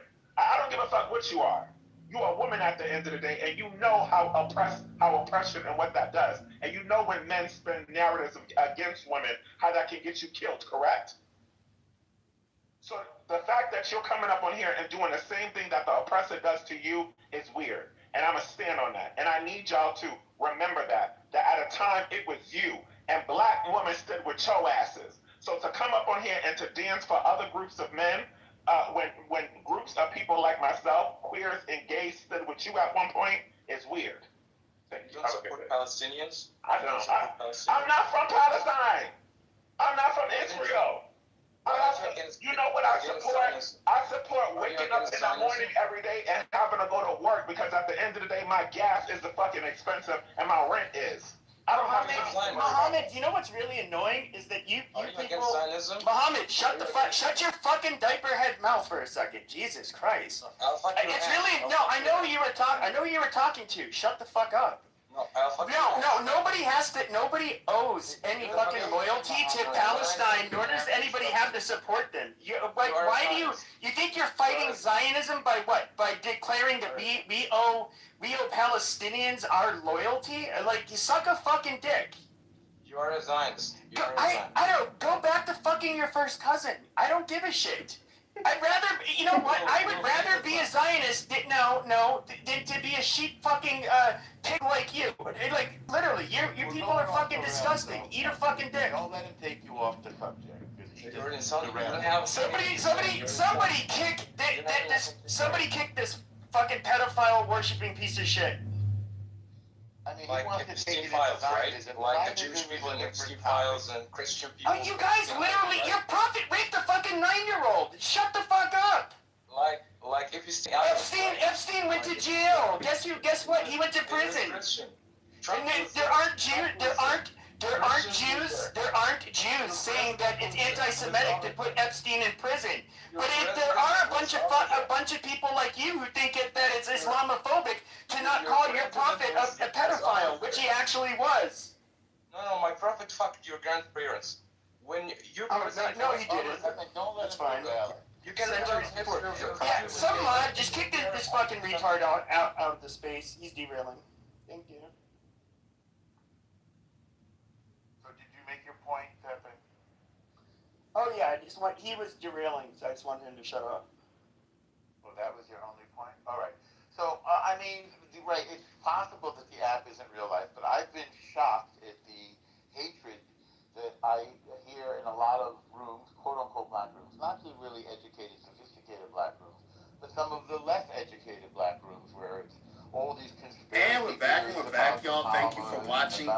just put out some new numbers. Shootings and homicides went up. So let's get into what that means. Brett Lugansky is live right now. He took a close. Even though we are winning, it grinds us down. It hurts us. Every single bullet that's fired against us hurts every single Jew. We all identify with each other. So this is hard. And in this period, when public opinion is not really in favor of this war, we look to people who were our allies once, and we say, well, this would be a great time for you to stand with us, and we're not seeing that. So that creates a little bit of tension, I would say, on both sides. And as I said before, I think black folks do identify with the oppressed, and other groups do that as well. I mentioned the Irish, and there's tension now. Ireland turned its back on the Jews. We used to be proud that there had been a Jewish mayor of Dublin. There's a Jewish mayor. There's a Jewish character in James Joyce's, Portrait of the Artist as a Young Man and so forth. So we had a good relationship in the past. But once the Jews have a country for ourselves, and it's a successful country, we start becoming a target of a lot of hatred and a lot of lies. And we would prefer it, I think, if people didn't buy into the lies and the hatred, whether it's this nonsense about circumcisions, or this nonsense about the Talmud, or all of these lies about Zionism. In all those cases, as Jews, we take it personally. So that's part of the answer to the question that Ion asked, and also the question of this room. And if a Jewish or a non-Jewish person wants to correct me or add to what I'm saying, I'd be very open. Okay, can I talk, please? Go ahead, Miriam. 2 minutes. How are you guys? Hi, Miriam. Hi, Pepe. How are you? Get a room, you two. Thank you for coming for having me. And just I wanna. Go to Titan Audience Live now to the 60 Minutes interview that Donald Trump just gave with Nora O'Donnell about the events of last night's White House Correspondents' Dinner was an. Donald Trump recently had an event at the White House. The U.S. President Donald Trump says he wasn't worried by the shooting at the White House Correspondents' Dinner in Washington, D.C. last night. We stand by the man who played Trump is my president. It doesn't matter for me. For Apple just put out some new numbers. Shootings and homicides went. Police are investigating a car fire that may have been set on purpose during a gap. Archer Avenue, by Midway, the South Side, where dudes are engaged in shootouts with each other near a wall. The government, it's bullshit government everywhere. USA government is bullshit government. Iran government is bullshit government. Everywhere, guys. Please listen to me. I know I am older than you. Sorry about that. But please listen to me. We should help each other. I don't care who is doctor, I don't care who is engineer, I don't care who is famous. I don't care about anything because I am famous, because I am engineer, because I am doctor. Guys, look at to me, please. Mary, have you heard? If you want to say that, yes, I am Persian Muslim girl. What's next? No, if you want to say that, you are what you are. Like, because we're in a liberation moment for the good people of Persia. Okay, I don't want to talk with you anymore. Sorry about that. Oh. Wow. Yes. I think there's something's lost in translation. No. How come you like you and not me? Now Archer Avenue, by Midway, the South Side, where dudes are in. And I want to say that the Iranians inside Iran who are Archer Avenue, by which is the great majority, by the way. Archer Avenue, by Midway, the South Side, where dudes are in. They're very happy with the Israeli and American action, and but there's still some that are supporting the regime, and they don't want them to be bombed. And that's a very small minority. wanted to make is that the people of the world somehow seem to have been hijacked by this Palestinian thing. But it doesn't work for the Persians. They don't deserve to be relieved from their suffering. It just looks like hypocrisy to me. Let me know when I can be added to the queue, please. Go ahead, BT. Oh, thank you. Peace and reparations to the room. Thank you to the moderators and the hosts for creating and running the space. Archer Avenue. Panel for participating in the conversation. But most importantly, thank you to the audience for listening, because without you all, we'd just be here arguing with each other. Now that being said, when I read the prompt, why do Jews get so much hate? Line, American, Canadian, Mexican, coffee, evening jack. First thing comes to mind for me, Archer Avenue. By Midway, the South Side, where dudes are engaged in shootouts with each other near a local high school. Sorry for Jewish people. Curie, that's what the high school was. Let me show you some of this from Nick Shirley. And I want to. All of these things done, these atrocities done to these people. And I never knew these whole upbringing that these people own damn near everything. So then when I saw that in the NFL that they own almost every team, basketball too, in the media, I was like, dang, this is interesting. We don't own near every team in the NFL. I'm just telling you. Look it up. Just telling you we don't, just in case you Okay, haven't been NBA, just the NBA. Just the NBA. So now you want to switch. We don't own near every team in the NBA. Hey, what do you want me to do here? Like, I'm telling the truth. It's a very good. I take responses, sir. You can respond when I'm done, sir. It's responded. You were wrong twice. No, Keep going. you cut me off and you ruined my point. You're still talking. Keep going. Thank you. So again, then I noticed that, and I saw the media, and I Archer followed money. And then I read books about Jews' hand in a lot of things historically that were done, and it really it took me back, because I went now from being like, oh, I feel sorry because the Holocaust and Hitler did these people so wrong, and why is this like, why they do them like that, and then now I'm looking like, dang, then I think they've been kicked out of Archer Avenue. By Midway, the South Side, where dudes are engaged in shoot. So I'm like, you're just backing up the line. Motherfucker, shut up, please. El Normo. Shut up, motherfucker. Stop lying about Jews in the Shut up, motherfucker, bitch. Then stop Shut lying up, about Jews. motherfucker, bitch. Then stop El lying Normo. about Jews. Shut up, motherfucker, bitch. You curse very badly. Shut up, motherfucker, bitch. Shut up, motherfucker, bitch. Shut up, motherfucker, bitch. Shut up, motherfucker, bitch. Bocon to Cunet. You see, I feel like this is all y'all are just like having a white experience or whatever y'all doing, and y'all just trying to blame black people on what's going on. No, I'm telling her. I'm just telling her in Persian. No, it's okay. No, it's okay, Lo, because it's not for you. But I'm gonna tell you this: our black people, we are not our ancestors. We are not Luther King and them, where we finna deal with this racist programming that you're trying to put over people and trying to make us seem like that we are, some type of monsters of you. Oh no, we're gonna handle it accordingly. And just like other black people, other groups of people who try to disrespect us and we have to handle them, you're no different. We don't give a fuck if you were in the neighborhood or not. You should actually know better because we fought with each other before. Archer Avenue. With each other against other groups. So I just find it interesting. Because when I first got in here, I remember the black unity in Barack, did you see what the president got Melania for Mother's Day? I have a black. But I don't know, y'all are good, okay? And especially you, El Norma, because I know you have a lot of black friends. That's old school. I'm with you. He loves niggas. Archer Avenue. By Midway, the South Side, where dudes are engaged in shootouts with each other near a local high school. They don't. Curie.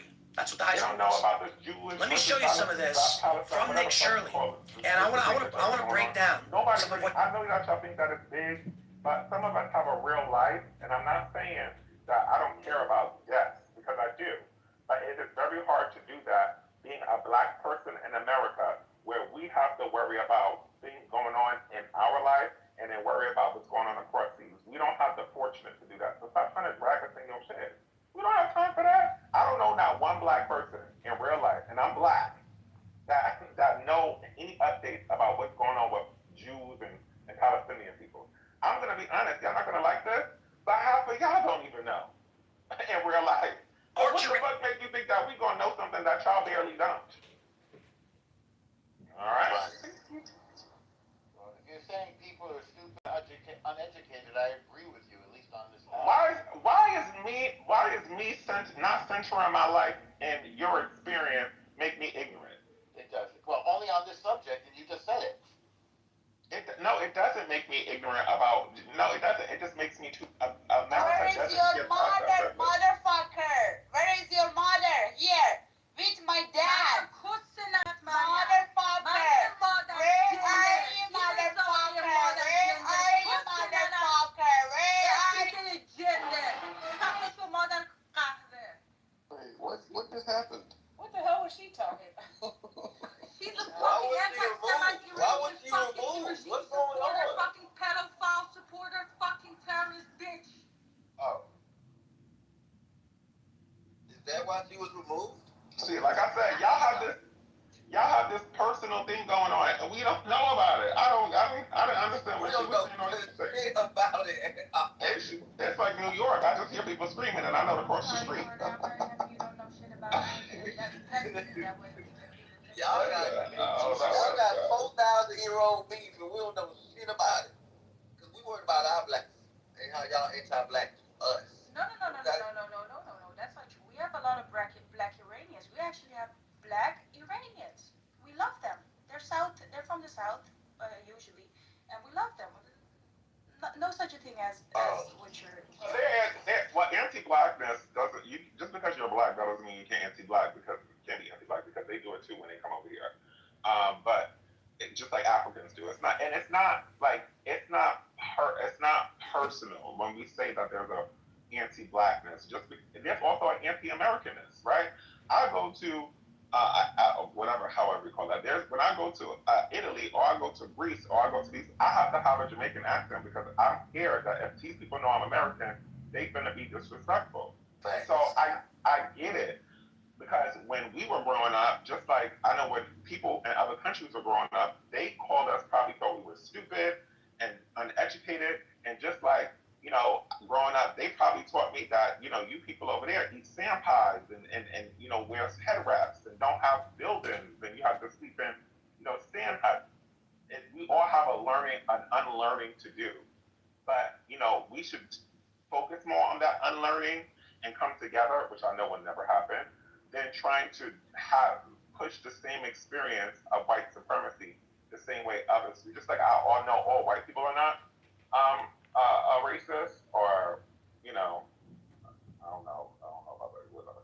But I just think that y'all should all understand that Clubhouse is a place where people who agree with each other get together. So you're going to see a group of all black people, Israelites, get together and talk. They talk about gays too. Like that's you're not special. You're not special. They hate gays too. So they hate Christians, and I'm black. Yeah. They hate me because I'm a Christian and told them I'm not Israelite. So they hate they. And who the fuck hates Beyonce?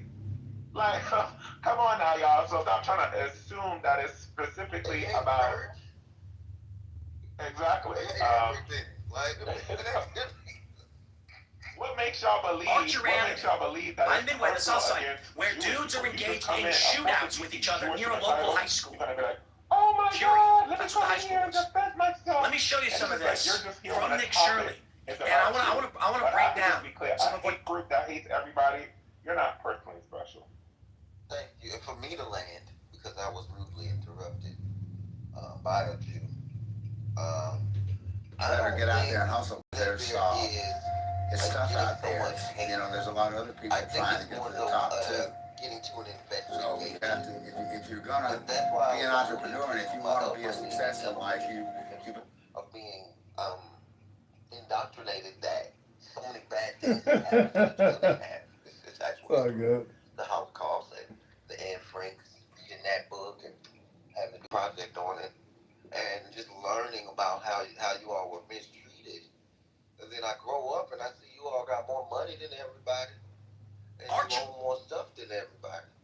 And a lot of the stuff that's controlling us, poisoning us, it goes back to y'all if you trace the money. So you're jealous. It's jealousy. It's not envy. That's what you just said, man. It's envy. No, it's an investigation. Well, yeah. Wow. They came up with jealousy. Have I been lied to? Do I need to look into this more? Well, you lied about the NFL. You lied about the NBA. Jealousy. It's whoa. No, it's jealousy. They own all of these media. They own this music. It's wait. Are you serious? Yeah, and why is that a problem for you? And I used to push back on it. Why is that a problem for you? I said, no, this can't be true. Why is it a problem if somebody owns something? They own all these record labels. Yeah, why is that a problem for you? Channels. Yeah, what record label do we own? What record label do we own? They own these news.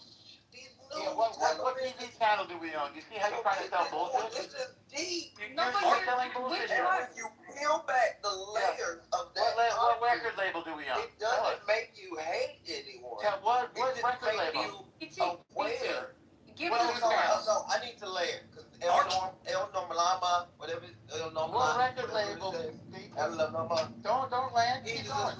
What record label? Tell the land, so I'm not answering any questions. Tell us what record label, brother. I need to be able to land, sir. So you admitted to your bullshitting, right? Let me land, sir. That's why I'm not landing, sir. Because of liars like May I land, sir? Because you're gonna land anyway. You have to let him Don't run away. You made a statement. I don't have to do anything. You have to let stay him Jewish and die. That's all I have to do is stay Jewish and die. I don't do anything. Well, are you gonna be able to do that if you keep on acting like this? Yes, I am. You already say everyone hates you. No, I never said everyone hates you. You're saying that. I'm not saying everyone hates us. We might all get together and be like, hey, God loves us. Die or should we? What? Yeah, that's right. Should we What? do a course So what television station do we own? If you know. You know.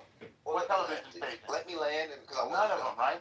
So why come up here and talk bullshit? When you do these investigations, yeah, what'd you and find? you peel these layer back, and I didn't say what did you find? Companies, entire telecom companies. Yeah, what telecom company? Name the telecom company that we own. Layers back to that. Yeah. What telecom company? And Tell the room. notice that it stinks. Okay. You know what stinks? Your lies stink. It's not about hate. You're a stinky liar, BT. Being aware. You're a smelly, stinky, uneducated high school dropout liar, BT. And having information. So that's why you get in trouble, because you lie. I just exposed your lies, okay? Well, it's not entirely, Dorm, it's not entirely a lie, but what he's missing out is that in all those agreements were Black Americans. And so the Jewish community and Black American Jewish community has very old history with one another. And we're in it together, bud. Like, you're not immune from it either. We see P. Diddy. We see what's going on. We see that shit. Are we supposed to hold all Black people responsible for the actions of P. Diddy? No. Because we know that's not right. We can't be doing that. But we see it. We're seeing it too. Don't think that. P. Diddy had a television channel called Revolt. And he had to sue Comcast, which is part Jewish owned, because they wouldn't show his television channel. Good. You know that? Good. Archer is fucking sleep owned by with the dildos and the baby oil. I don't think it's an honest. No, that's. I think it's a blank. BT. He's not even a billionaire. Yeah, what about Whose BT? billionaires are there? Okay, well, I can go on. What about the other R. Kelly, the one that pissed on the little girls? What about R. Kelly? Yes. And what about that 90s actor, the family show that was touching all the little kids and shit? No, not deflection. It's called showing you your mirror. No, it's not called deflection. It's called showing you a mirror. What you're doing is what we could do, but we don't do that because we understand it's not right. And systems you've manipulated. Yeah, we don't own shit. Nobody in this room owns record companies, so. It doesn't work. You see what I'm saying? We don't own, it's not about working or not. If you are not based in reality, then we can't have a conversation. And You're either delusional or you want to have a real conversation. Would not behoove you, because if people already hate you and you're acting like this, that's okay. People are saying they don't hate you. What do you do about it? Then what might those people do? Lying more on half the world hates Black people too. They hate Jews, they hate homos, they hate everybody. Who gives a fuck? Why are you living your life based off of what other people think? Get over it. Y'all keep acting like this, I think people might start hating you. You're in no position to warn anybody of anything. You're too stupid. I started meeting everybody after October 7th. You're too stupid to warn anybody. I saw you change. Mm-hmm. Yeah, we all changed. Yep, I did big time. I have zero tolerance for it anymore. Archer. Like, no one in this room is going to When That's okay. Dad's mom, zero tolerance. Archer Avenue. I'm midway to Southside, where dudes are engaged If you want to bootleg for the arrows, you go right ahead.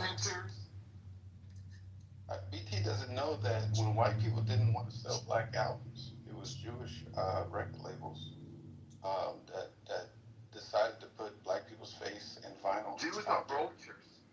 Hold on. Your mama is a vulture.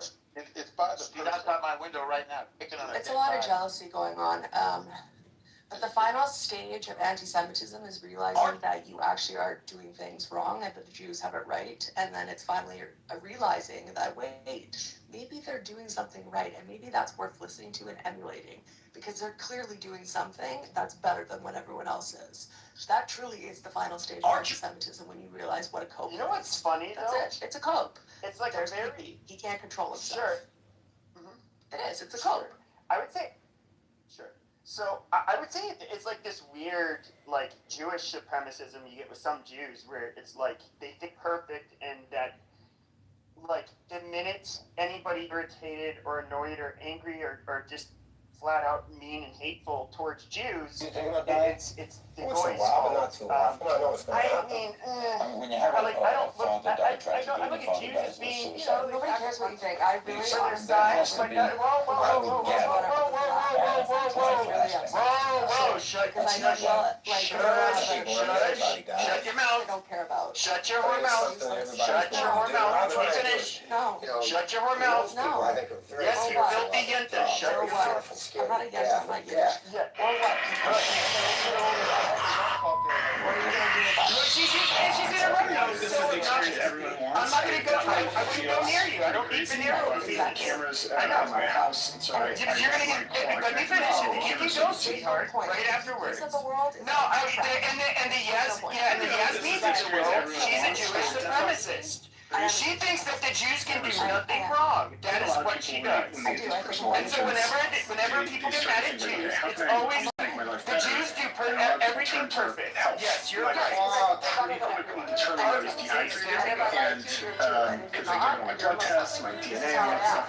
And so like, you really need to drink water. It's like trying to find. I was like, all right, you should like do But anyway, you're gonna let me finish. Make sure I drink Yes, you water. are. And then at one point it was like, I can see you on the camera. Why do you have such a long clitoris? You should walk to the kitchen right now and drink water and then watch to make sure you do it. I know it smells bad.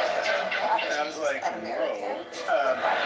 So I did. I walked into the kitchen and I drank all the water, and then it sent me a snapshot frame of me drinking all the water and said, good job.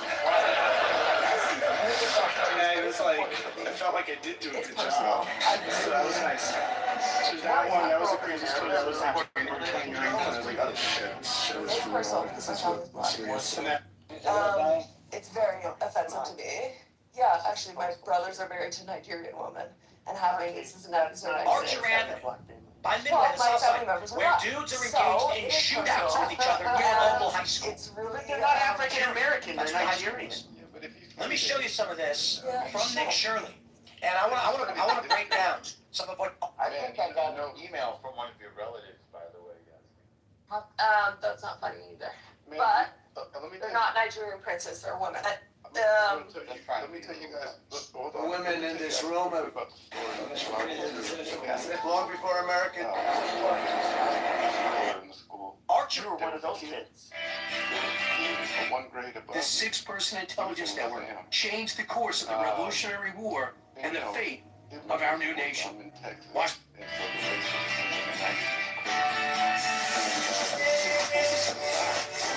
This is not caffeine. This is a dopamine patch. And yes, it works. You just stick it on your going through.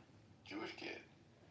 And I remember it now. He's like, I know what you're going through. And then 2 weeks later, he invites me and 2 other kids, a Vietnamese kid and I forget the other kid, to his bar mitzvah. And and we had to go get tuxedos, and it was beautiful. It was candy everywhere and free food. And I remember the girls, we were dancing with them all night. Man, we turned up. Best party of my list day. And I've been all over the world. But it's just little things like that when I reflect on my life. And those acts of kindness, where this kid in the 6th grade, like, he had the awareness to be like, hey, I know what you're going through. He understood being the other. And that has happened between blacks and Jews, you know, for a long time in the United States. That's how we roll. That's not how you roll. Come on, that is not how we roll. You end up meeting a Yasmin, and then you're just like, and like you end up putting on a swastika armband, and you're like, fuck them. What? Yasmin will do that to you. Come on. What are you talking about? I'm being sarcastic. Jesus. Yeah, he's an idiot. He's a faggot. You sound very serious. He's a closeted faggot. But Archer where dudes are engaged. Us as well. You're in an open relationship? There are a lot of blended Jewish relationship, Jewish and black relationships. There are a lot of black Jews, and that there are only becoming more and more black Jews. This is the reality. And there is a lot of tension between these two communities, and it's within our best interest to try and, you know, build some sort of bridge, because it's going to come to a head one day. You know, I saw a poll the other day, a Pew poll, that 1 in 5 Black Americans identifies or believes that they're the descendants of Israelites. This is going to be a problem in the future. Have you seen the polls looking at the anti-Semitic views of Americans? I think it's like higher blacks than by Midway, the South Side, where dudes actually the least anti-Semitic. Yeah. It's interesting. Yes, I do believe white people are the least Semitic and the least racist. But the bar is not high. People are really not being shamed and. Well, I think it's not racist. They're not. They're not these ethnic minorities, which are kind of Nazi-esque these days. Yes, Tacitus said that they were mistaken. They were descendants of Ethiopians in his Roman letters. He said, "Many assure us." I put it in the chat. Yeah, real nigga shit. Real G. Straight up jealousy, you know, straight up. 70s, Chabad, the Israelites, the BHI. So they offered to convert them all. They gave them. You're breaking up, Joseph. Yasmin, you both are.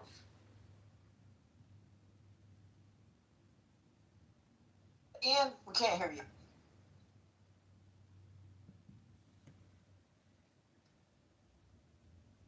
Yeah, we cannot hear you. But yeah, in the chat you can find him talking about this as a What were you saying? Who offered to convert who? Chabad did. They did convert them. I actually know a family whose grandparents, her grandparents were Israelites. Whose parents were Israelites, and they eventually ended up converting to Judaism because Chabad in the 70s had this, made it available for them if they wanted to pursue a Jewish identity. Well, Adventists could be converted by Chabad. I don't think that this is in the 1970s before, so today and this was God's plan. First, probably not. He gave them the guidance, then they rejected the guidance, and God said, okay, you don't deserve it now. He took it away, but he kept the imams or the leaders we read with the your people. Jew voice is glitching. About this. Can you hear me now? Is that better? It's better now. Okay, so Yaakov, you know Blackstem or Shy? We read a book about this, and we were just blown away about this little piece of history that has kind of been covered up, to be honest. But Chabad today does not do conversions, but in the 1970s with this specific community, there was a lot of outreach and there was a lot of positivity coming back. I know we hate Eze Yofe, but her grandparents were part of that program. And that's her whole family today. They live in Israel, they're Jewish, whatever, they're fully certified Jews. I know about She's a her bitch, but neighborhood too. yeah. I know. Is Chabad controversial in the Jewish? I mean, I heard something about like there's maybe like this person, maybe a former leader, I don't know who it is, that like they might look at as like a something similar to a prophet. Some of the Chabad people or some shit like that. The former Lubavitcher Rabbi Menachem Mendel Schneerson, an increasing percentage of the Chabad movement think that he is the Messiah, which, if you know the requirements to the Messiah in Tanakh, he maybe completed a portion of one, but did not come complete to doing everything required, so he can't be. So they do great work in helping Jews who are less religious. And non-Jews. And non-Jews. They do a lot of community outreach. It's not just for the Jewish community. Yeah, but they're Chabad. I worked for Chabad for 3 years. You have to be a Jew. It absolutely is a lot of. It's a lot of non-Jewish community. Like at all our camp in Israel, half of the kids camps were non-Jews. There we do food banks. We do everything. It's for the community. It's community. Oh, you're talking about charity.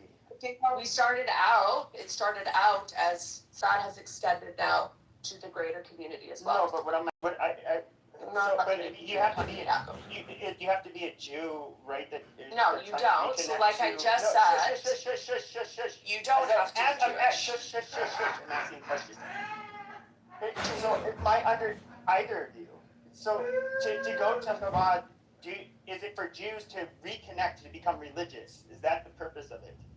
The purpose is to bring in Jewish people. Schneerson's whole program was about Jewish outreach. So Jews who are in communities that don't have access to proper Torah, to learning.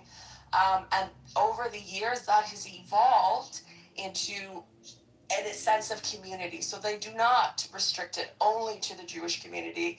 Every time I go to my kollel or the Chabad, there is always other people, non-Jews. A lot of Christians go to the night courses. So they put on these, at the kollel, the learning center, they put on free courses every night.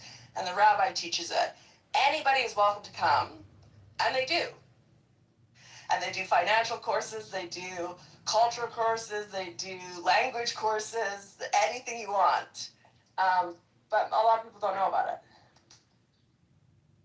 But it's there. It's offered. Should one want it?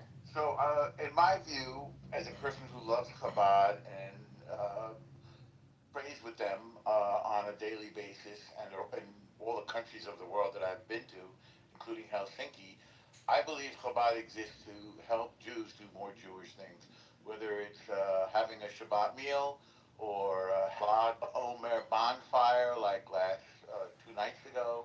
Wait, today Tuesday? Last night? No, today is Wednesday. 2 nights ago. Or eating kosher food, or observing, the halacha of Shabbat. So to me, that's what Chabad is, to help us do more Jewish things. Putting on tefillin, number one is putting on mitzvah, yeah. Mitzvah, completing the mitzvah is very important, like wrapping the tefillin and just being good, like fulfilling our commandments, to be good Jews. From the cradle, they gave him prophethood. To say it's simply their primary but they couldn't accept Ali because of the Jewish identity. Can you imagine the reason? Increasing Jewish observance and supporting Jewish communities, especially those far flung. Qualified is the question. Forget the age. What makes him more qualified? Not what disqualified him. Age was the biggest. I know you haven't studied. Organizations are specifically for Jews is probably the furthest thing from the truth. Like I've worked for these organizations, and I can't tell you how much outreach goes into trying to bring in non-Jews as well, and trying to harbor these relationships within the community, and cross like interfaith relationships as well is very important. It's really not even Jewish or specific.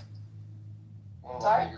What if I'm a Christian and I choose to go and get help? Can I go and get help with your community, or would they, kind of frown upon me being a Well, Christian? I don't know. If you showed up like this and you seemed aggressive at a door unannounced, you might get a negative response. If you called ahead of time and said, I'm really struggling right now, I don't know where to turn, could I please come talk to somebody? Yes, I would feel confident that somebody would want to embrace you and help you.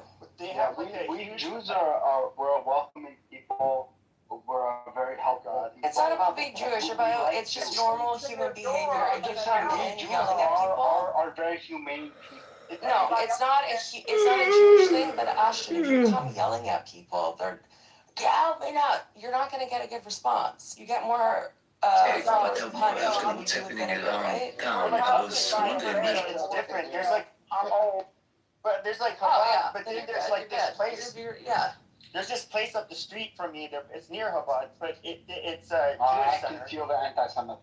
Wait, Ashton, if you want help, so but anyways, like this place has like a it's like the size of a fucking high school. It's huge, but they do have like a bunch of I guess you could say charity and shit out there. I think it's like Jewish. They have like Jewish family services or something like that there, and they do a lot of outreach.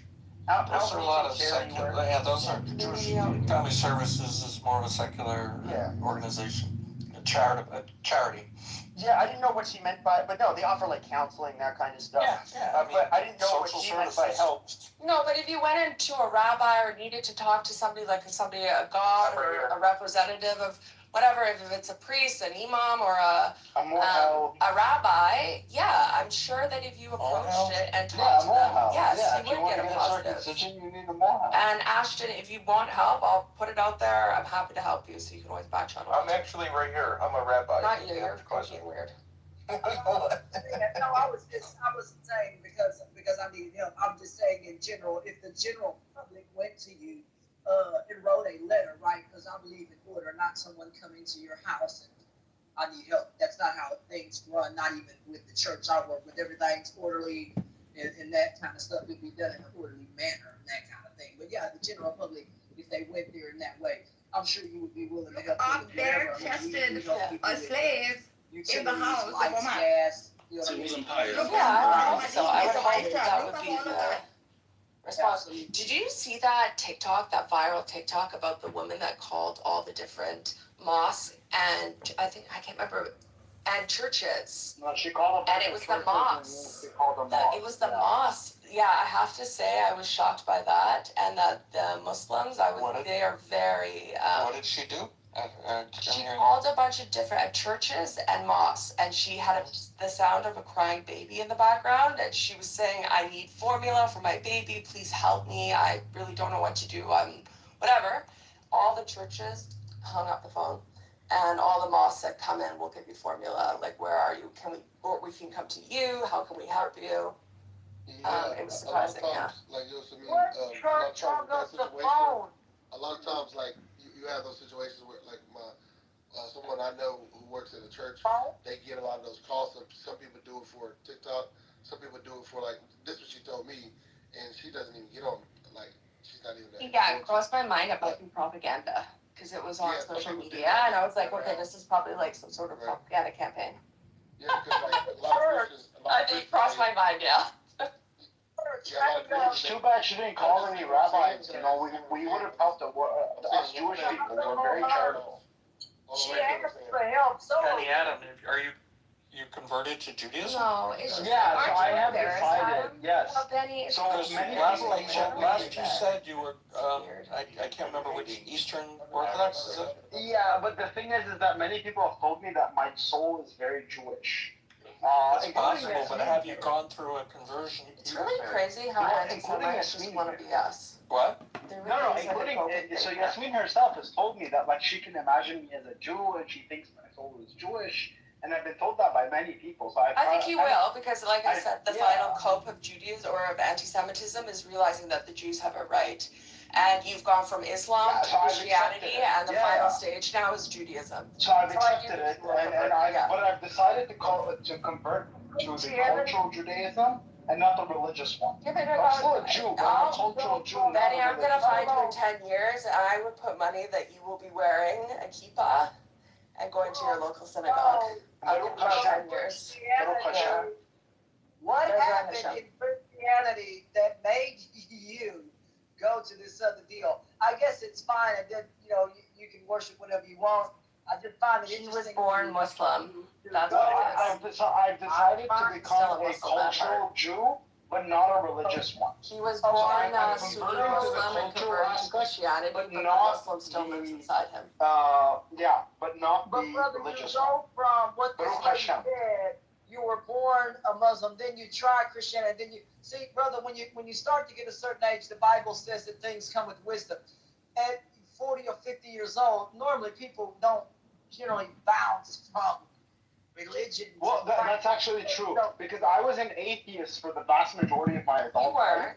Much like You weren't. You used to be in all the Muslim rooms defending Islam because it's cultural and it's ingrained in you. Whether or not you practice the religion, you were culturally Muslim. You grew up in Saudi Arabia. You grew up in a Muslim country, and you were culturally Muslim. I thought he was even from if you Syria. practice a different I thought he religion. was from Syria. No.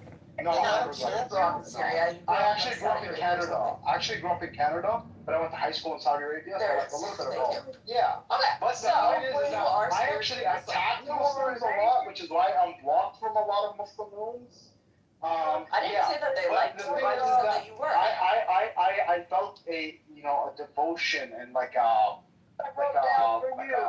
pull towards Yahweh, you know, and Baruch Hashem, you know, like Yahweh has pulled me into His. And I now believe. That's the danger of the Bible. It's a story about a bunch of Jews. You got to be careful reading that stuff. Yeah, no, but I fell into it, you know, and now I feel like I'm a Jew. No, like I don't like the religion. I just like the culture. All over the place. You get, brother. You can't. It'd be like me being a Christian and saying, "Well, my God, I don't like the Bible, but I like this." When you read the Word of God, oh man, you can't sit there and pick and parse what you like. I don't know. Have you read Jewish teachings? They're all about like picking and parsing.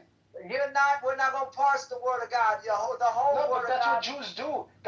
That's you Christians. You Christians.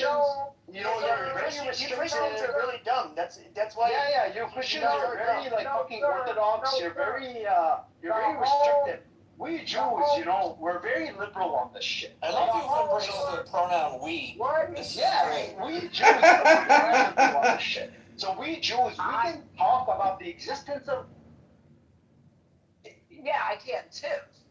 But I'm saying to you, brother, is what the guy said is that he dibble dabbles in different religions and he likes parts of it, but I'm over here. I can't do that in Christianity. Either I'm going to participate in all that is Christianity, or I'm not going to do anything or worship something else.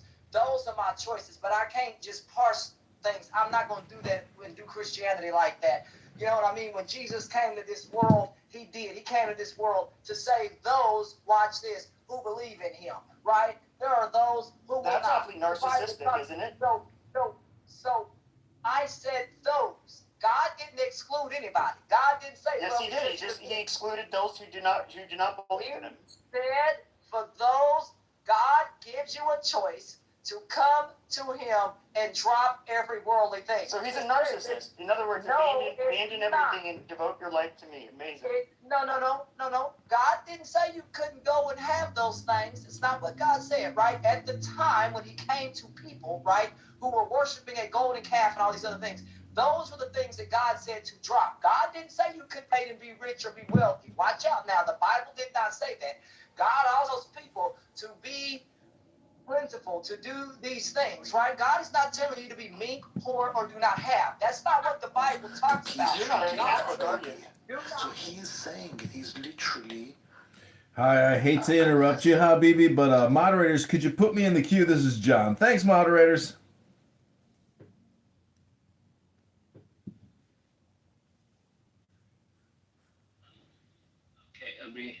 Let's, Brother Amir, it has been very interesting. Let's look at Hikmah. Yeah? I'm looking forward for you to even, with all the, before you, check out on your, land your plane, you see the Hikmah that I pick up you personally, because when we look at that now, we are doing reflections, how it benefit me, how it benefit you as a person, Nagas as a person. Am I become more humble in that sense? Can I ask you, Mary is you're not a Catholic, then you're not even a Christian. You want to know the truth about Mary? Ask the Jews. We know about brother. Miriam. Jesus came to this. You told me we were talking about Mary there. Can you repeat what you said last time we spoke? What I'm saying is Jesus is the only perfect being on earth. I know you want to say it. Hold on. He's not a being. He's God. I said Emma saying, "Oh my God, Saki." Oh, do you remember the last time we spoke? What you said about Miriam? You know, can you repeat that, please? Because No, we because Jews what need to you're instruct doing is you Gentiles probably called me some about hideous Miriam. name, and then I responded to you. So you probably came off your mic with anti-Semitic shit. Mary was the No, only I responded. Mary was the only unhorish person to come from Israel. It's the only clean woman. And then you will use that as your example of me and why I'm intolerant. In reality, we know that usually I don't go for people unless they come for me. Oh no, I didn't don't come really for you start at shit, all. but I can't finish it. I didn't come from you at all. Clearly, you're still thinking about it. That's what you said about Miriam. I don't remember, to be honest. I remember. Hey, Pepe.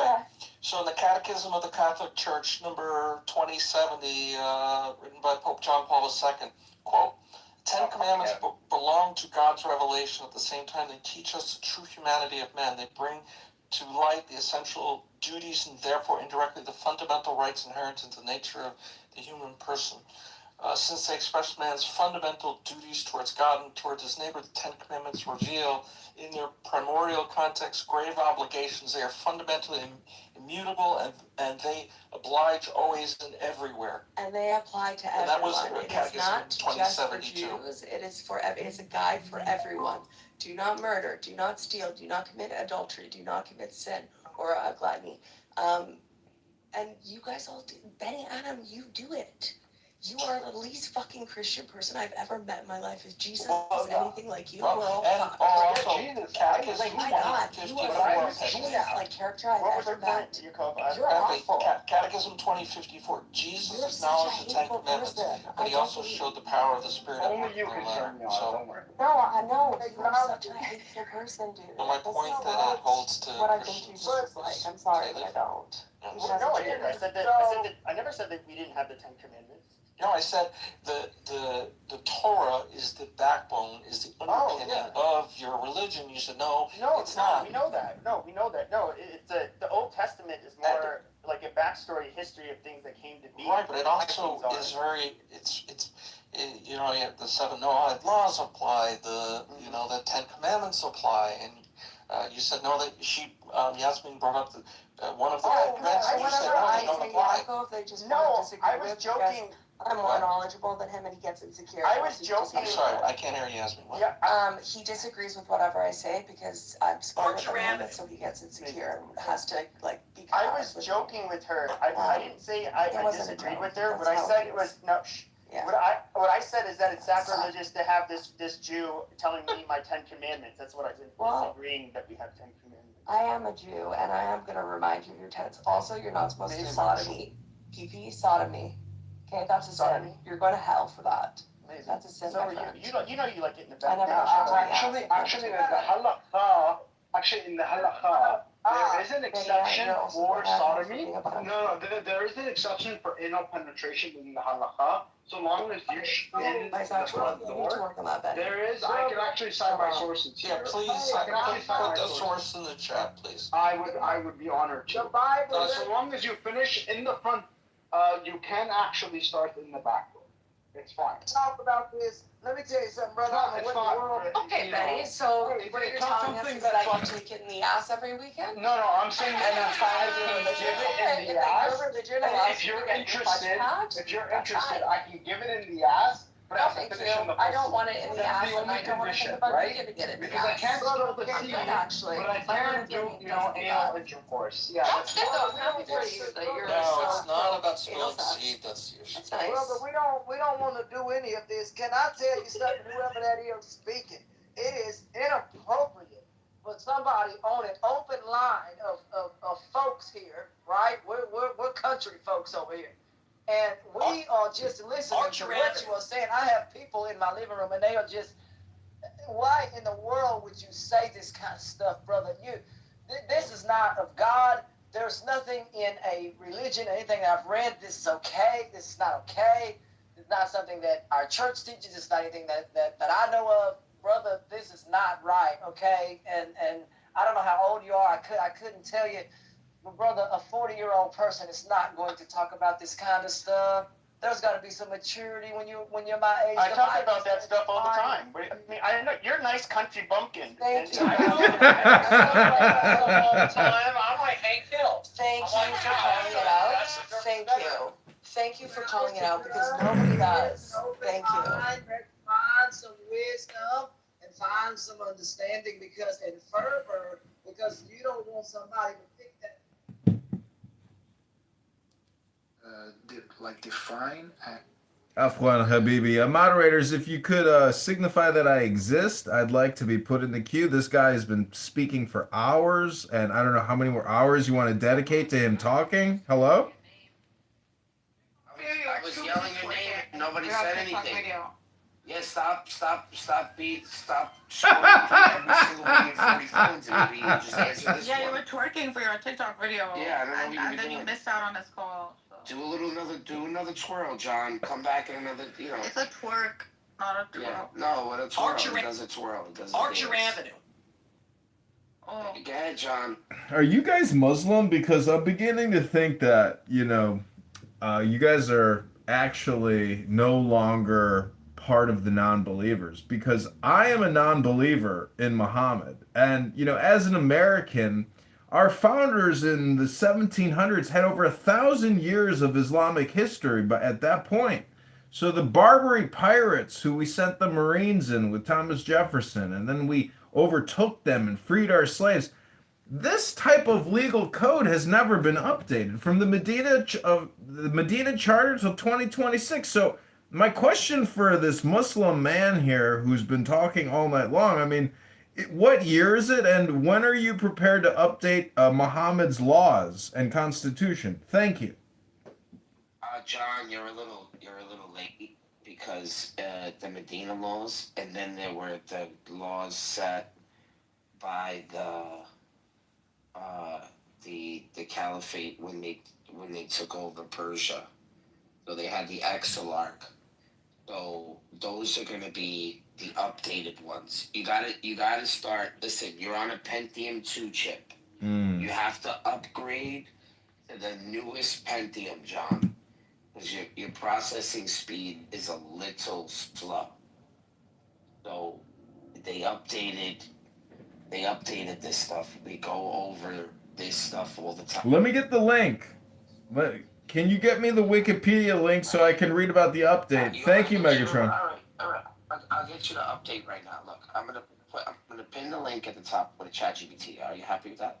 I don't do ChatGPT, unfortunately, but if you want to do the Wikipedia search and provide me the Wikipedia link so I can read about the new updated Islamic laws, I would appreciate it. Thank you. No, it doesn't say it. It doesn't say it exactly like that, but it's the Exarch, and you can look up in 630 whatever.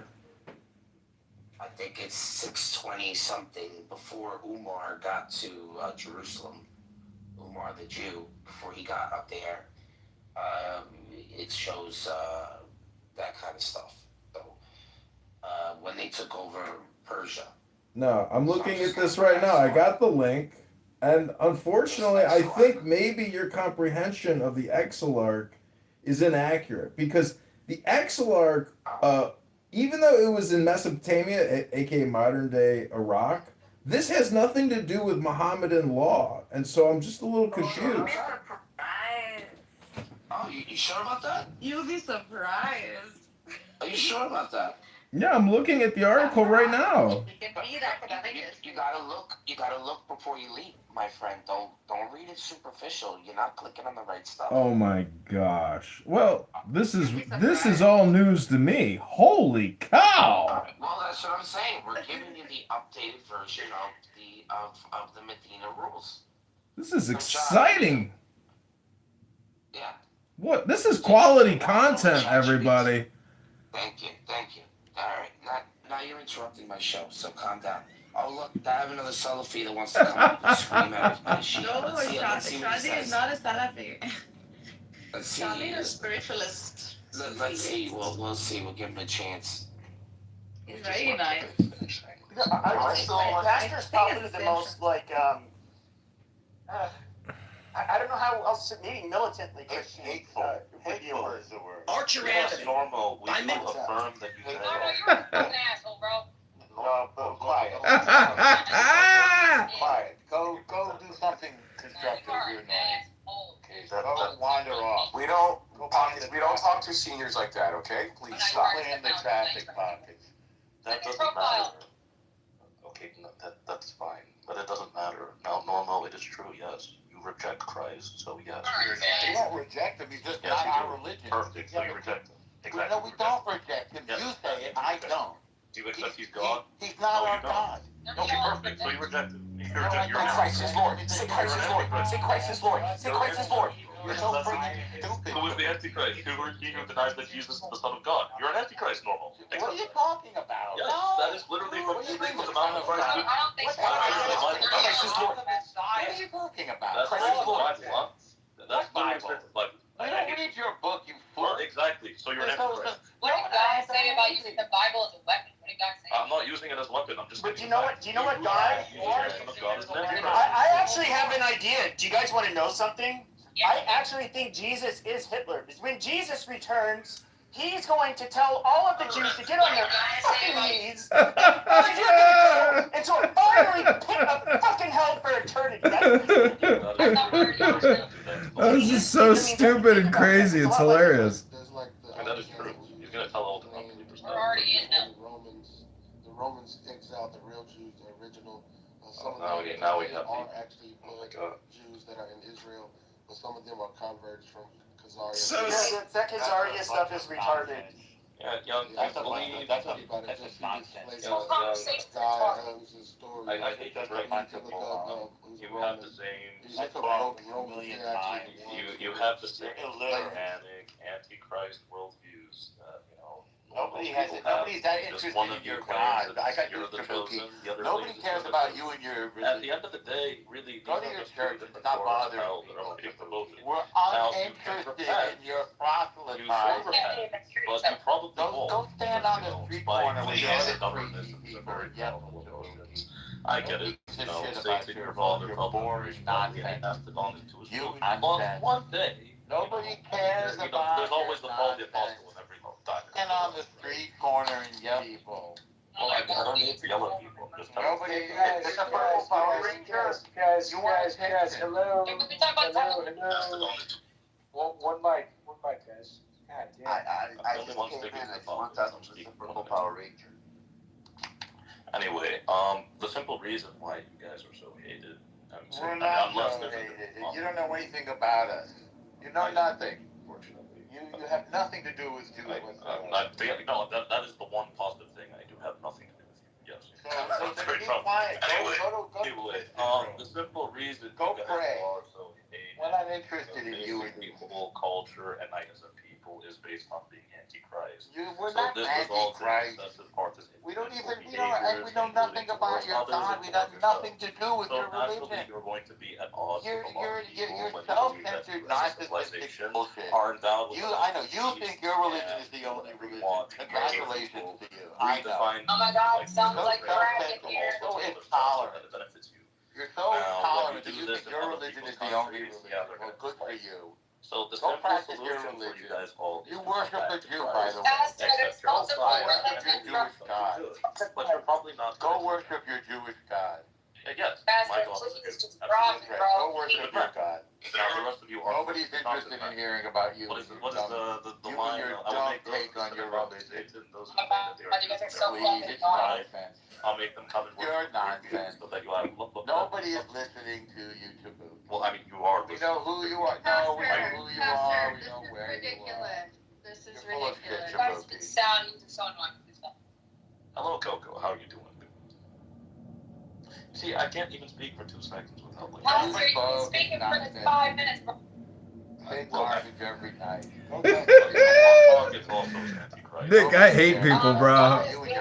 I really do hate this pastor guy. It's his stupid voice. It's like his gluttal obnoxiousness and how he just like talks and talks and talks. It's just, oh my god. You're gonna be in the same corner of hell as El Norte. Guys, come on, let's be real, guys. I'm being very real. This is Christianity 101. He's just a hater. He's just Well, I mean, this is just Christianity 101. You're just an anti-Semite. Well, actually, strictly speaking, I'd also be You're more. I'd also be Islamophobic. You're so far from God. You don't even know where you're at. On the contrary, You're as far from God as it's possible. You're just a hateful. You're just a Jew hater. Late breaking news bulletin. Christ didn't want you to hate Jews, you moron. well, he did. Guys. Sons of the devil, you know. Hey guys, shut the fuck up. Let's go to Steppy real quick.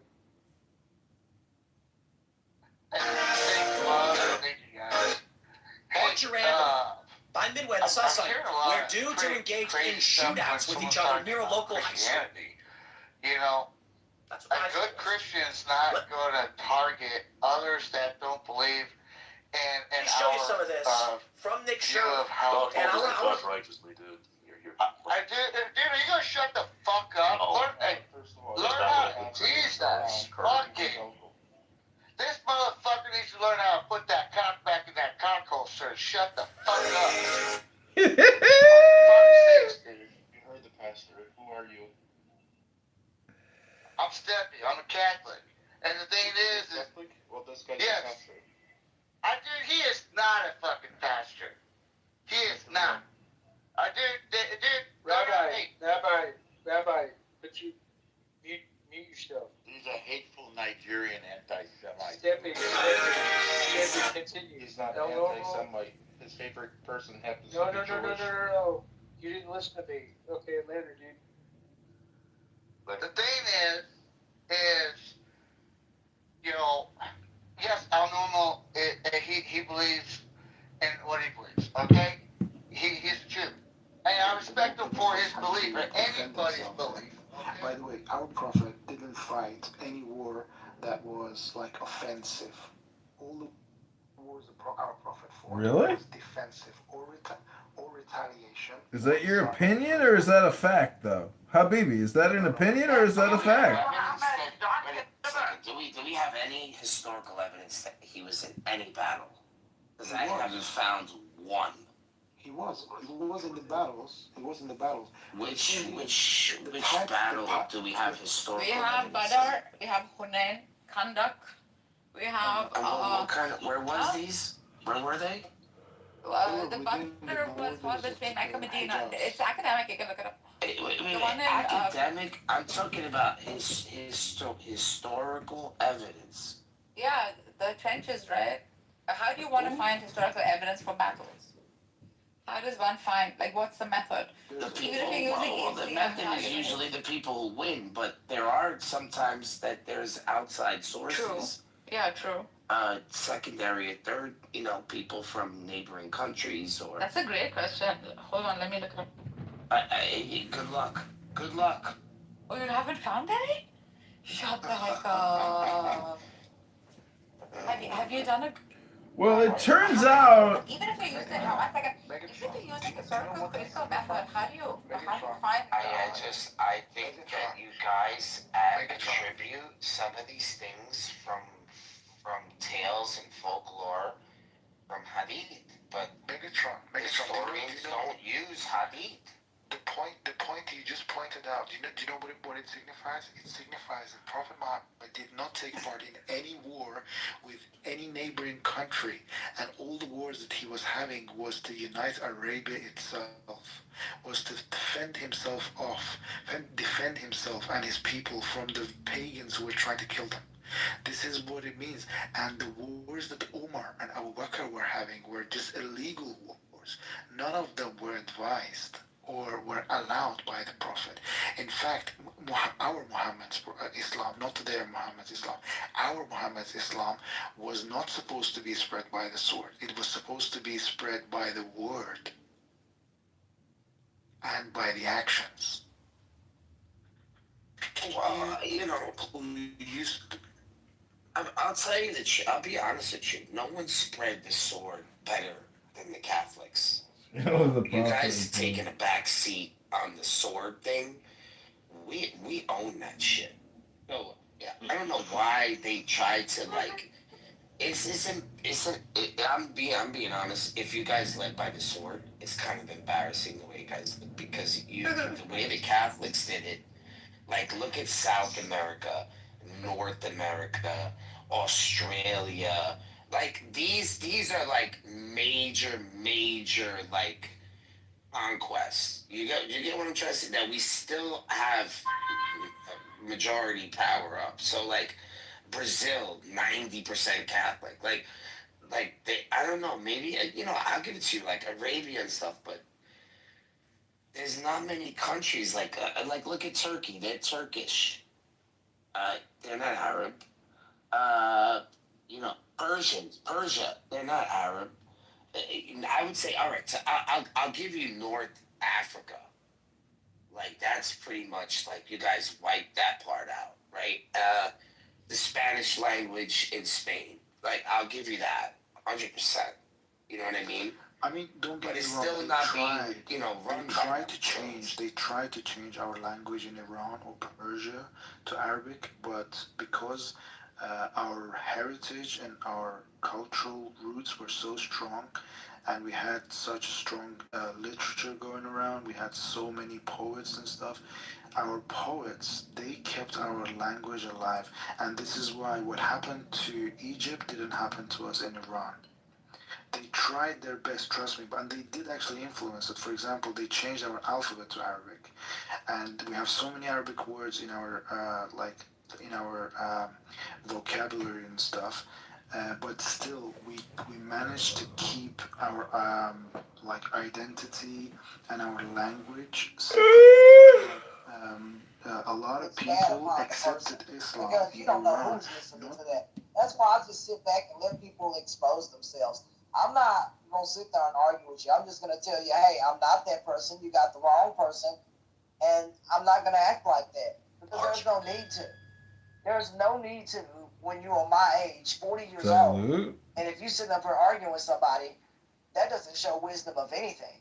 And so that's why I said what I said. And so at the end of the day, I show wisdom.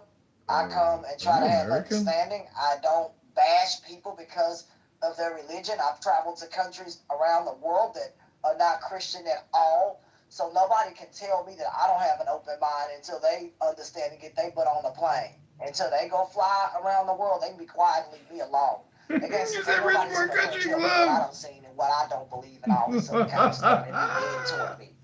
And tell me because I was in the Special Olympics or whatever that something's wrong with me. Bro, I live better than most of the people who probably talk about me.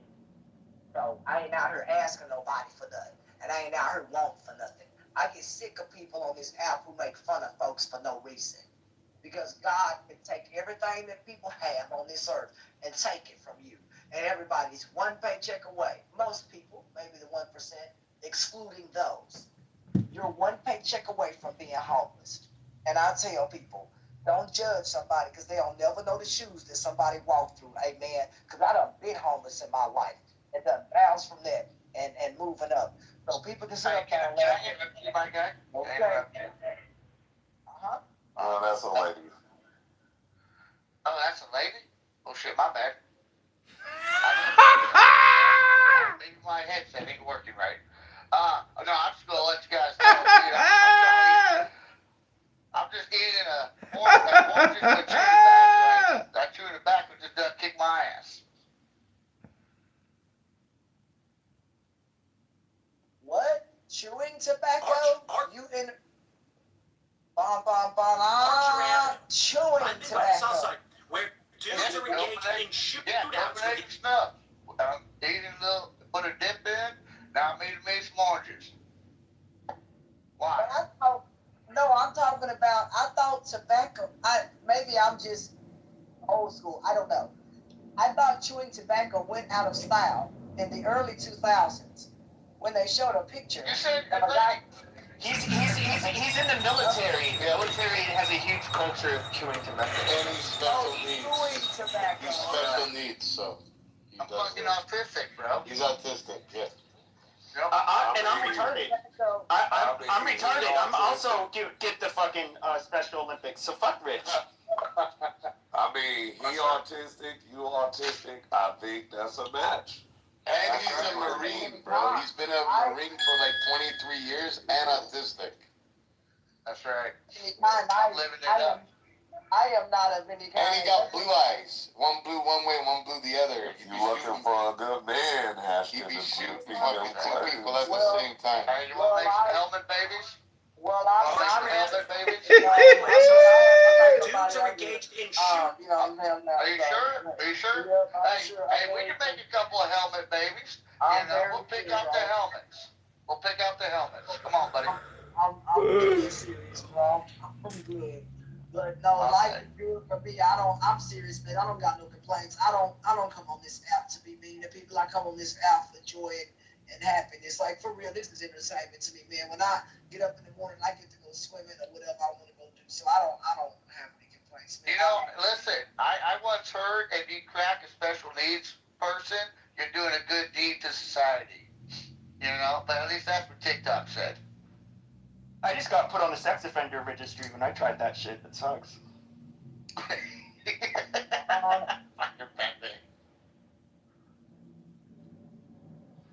Be nice to people. I think that goes a long way too. I tell you, the biggest thing I think people argue about now is all the political stuff and recent shootings. Man, there was a shooting in Las Vegas, near that area. And it's really sad what's going on. There was also a shooting here in the Dallas-Fort Worth area at a one of those kind of. It's Dallas-Fort Worth. There's always fucking shootings. I'm not. Well, you didn't think what had happened today in Las Vegas. It's just a lot going on across this country, and so. Shootings. From what I was seeing, it's mass shootings, right? Yeah. Yeah. That's fucked up. That's fucked up. I got all the people. Got upset over a business dispute and he just lost his mind and just started shooting at people out there. Sometimes that's the only way you can show that you mean business. I mean, a man can only take so much. But what I'm saying is, brother, I understand that there's got to be a way, man, than just shooting somebody to death. Because you also had a gentleman. You had a gentleman kill a little girl, Athena Strand, okay, on our news out here, and he's being put to death by the state. Oh, fuck him! I got a place for people who hurt girl. He killed that girl. I mean, what that guy did, it was on video. So he's a FedEx driver, kidnapped this little fucking girl. I mean, like, what is she, like 3? Something real young, 4. Oh, the guy that snatched a little girl right out of her yard? Yeah, and then he ended up, like, you could hear, like, they didn't play the audio, I didn't want to hear it, but they could hear the audio from the truck. And I'll be calling 811. Fuck 911. I'll be calling 811. Fuck, I need to hold a fucking dick. But that motherfucker, he basically raped her and fucking strangled her, and the jury, everybody could hear the little girl screaming and crying. And he gets a death penalty. Like, and I'm dead serious. I said this in a group chat. Like, I hope there's a riot at his prison, and that somebody sticks something up his ass and fucking sodomizes him to death. He doesn't deserve to get put down like your sick old dog. Like, that is bullshit. Pepe, why are we giving fucking 3 meals in the cock? I'll just say, fuck it. If you can take the innocence if you can take the purity of a child, or the innocence of a woman, and, for rape, all that stuff, dude, if it's the cost, dude, you could go out and buy 22 shorts. You can buy 500 of them, motherfuckers, for like $25. Think about it. Fucking put it through the fucking head, fucking put them down the ground, fucking make sure you tell people don't fucking plant here because it might be toxic, and just fucking stack them. Well, I'm not being hyperbolic. I would literally skin him alive. I would literally Stack skin 'em him up. alive in front of anybody who would want to watch. I would actually enjoy doing East, Indonesia, and so on. How does he see what he understands as that would differentiate Sunni from Shia from where his background? 5 years in prison, I might get fucked in the ass, I might be the gump of the block, but I'm going to be taken care of. I got AC in the summer, heater in the winter. Hell, dude, fuck, hold on, sir, man.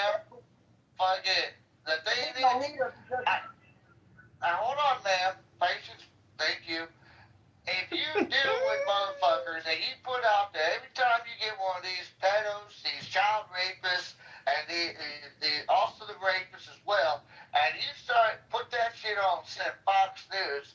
Hey, in Fort Worth, Texas, we got 25 child rapists.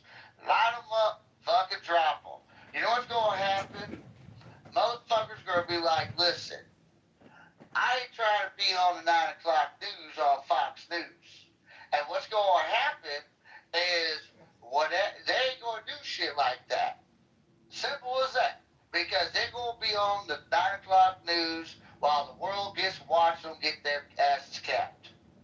I mean, I shooting them is too nice. Society, brother, when they would never publicize that on TV, I just gotta tell you, they should be put to death by firing squad.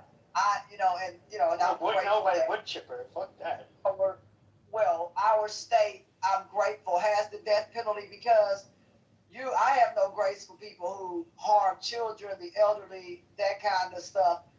There's a place for you. And at the end of the day, for me, that just cannot be. You cannot continue to have people walk on this earth and continue to commit crimes against people who either cannot defend themselves, and he probably will have something coming for him in prison. They might put him in solitary. What do they call it? Everybody who's on death row generally has their own separate areas of the prison. They're usually in a close custody yard, but they end up having to go. They don't mix with other closer high security inmates, so they're amongst themselves, and even then amongst themselves, it depends on who they are and like how they behave. They often won't let them. They won't let them even interact with each other, just because a lot of them will kill each other. And for somebody who's a rapist who raped a little girl, that's depending on where you are, perhaps the thing that will get you most likely get killed by other inmates. And so even other people on death row will look down on him and kill him if they get a chance. So they never let him go. They won't let him go around most people. That's the worst thing you could ever be called in prison, is a pedophile or a child rapist or any of that. Because I can guarantee you, this guy, if he's ever in general population, Well, hold on, Father. Hold on, buddy. First thing when he walks in there, first thing this monkey's going to do is grab his papers. It says right there on it. He was on the news. Everybody's going to know who he is. Yeah, everybody's going to know, because not only that, but there's also TVs in prison too. And people do watch TV. People actually get killed over changing the channel, over changing the whatever channel, and people get killed for that. Yeah, it happened. He's gonna be someone's gone. How much you want to bet, Father? He's gonna be someone's gone. Why would you get killed on? Why would you get killed for watching? Yeah, there's no TV channel. Killed for turning a TV channel. I mean, I don't know. I do think it depends on which. It's different. Every state prisons are so different. Like the way prisons run on the West Coast are entirely different than the East Coast.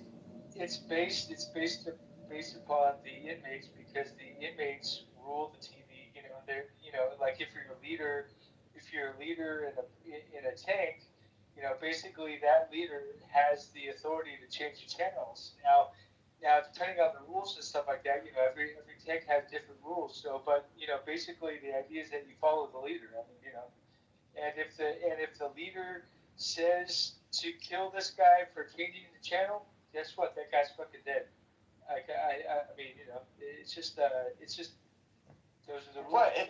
What an MDC or a USP? Like that just sounds like. Either way, he ain't gonna have commissary. I promise you that. I mean, they don't really. I don't know. Like California and like Arizona, they don't really. The rape thing doesn't really happen.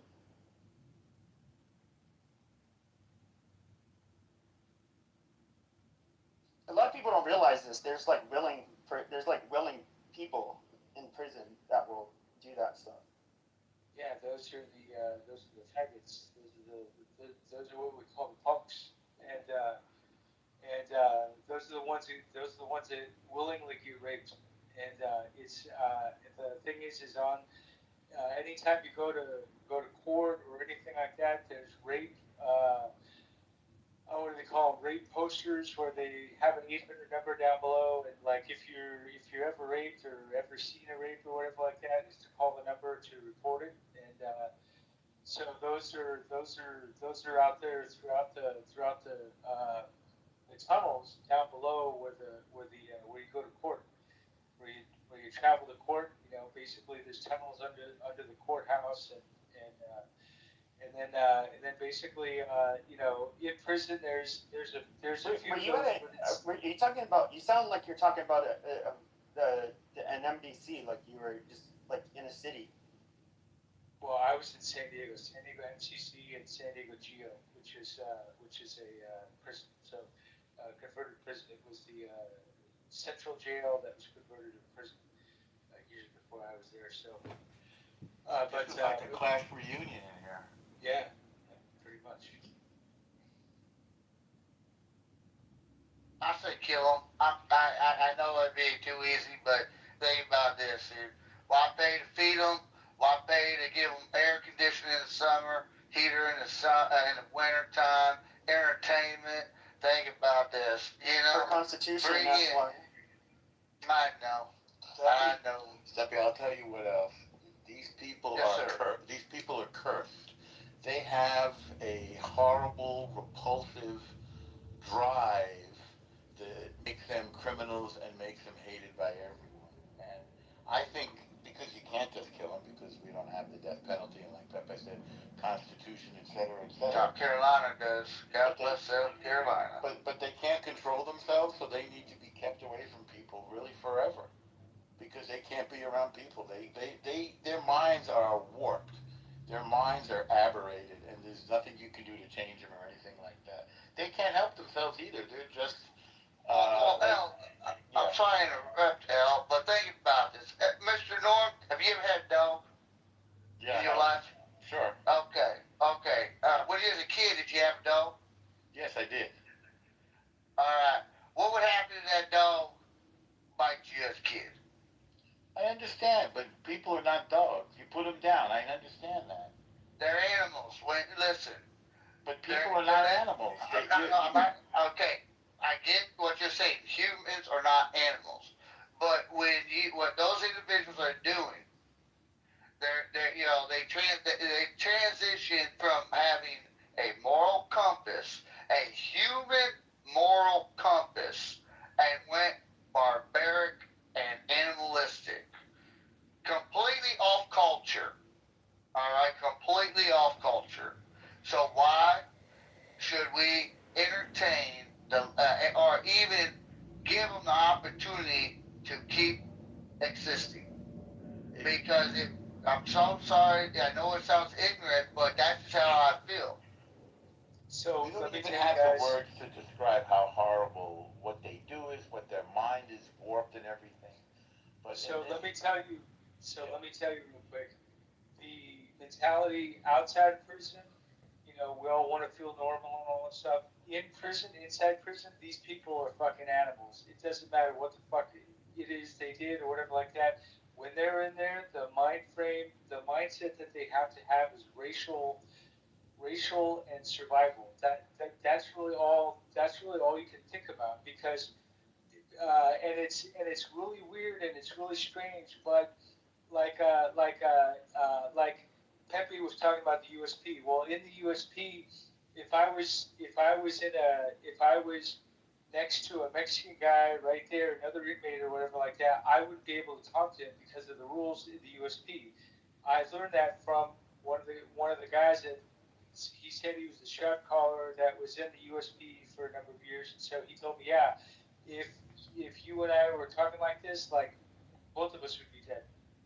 So so the mentality inside prison is a totally different mentality than from the outside. Even people that reoffend and or they do their probation violations or whatever like that, they have to mentally. There was a guy that was going back to prison. He was in the rehab, And I remember he was just like, he was clenching because he didn't, obviously he didn't want to go back, but he had to literally prepare himself. And so he had to stay away from everybody for a couple of days because because he had to mentally, you know, prepare for it. And it's a huge fucking deal, you know, for somebody that's been to prison, that's out of prison, that then they got to go back. Fuck, it's, you know, it's beyond, you know, anything that any normal human being can even withstand, because just because of the mental anguish that you got to go through, and the preparation and all that stuff. Because it's, you know, everybody thinks prison is really, oh, not that big of a deal, blah blah. Oh, dude, no. You know, even when I went out, even when I got out, I was I was Mr. Racial, and I knew that I had to get back to normalcy. And you know, it took me a couple days, but because of the stories that you hear and everything else, you know, when you're in there.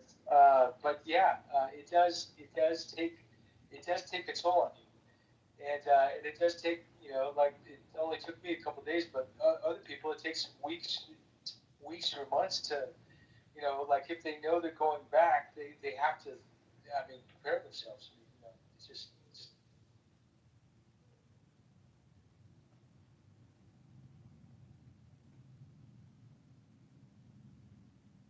I guess I'm just a little bit more barbaric. Maybe that's because I'm a father. But yeah, I, you take the innocence of my children, you better hope the lawman gets a hold of me. I'm just saying, you better hope the law gets you. Want to know one of the irony of like the racial stuff? This is of course going to the federal prison system.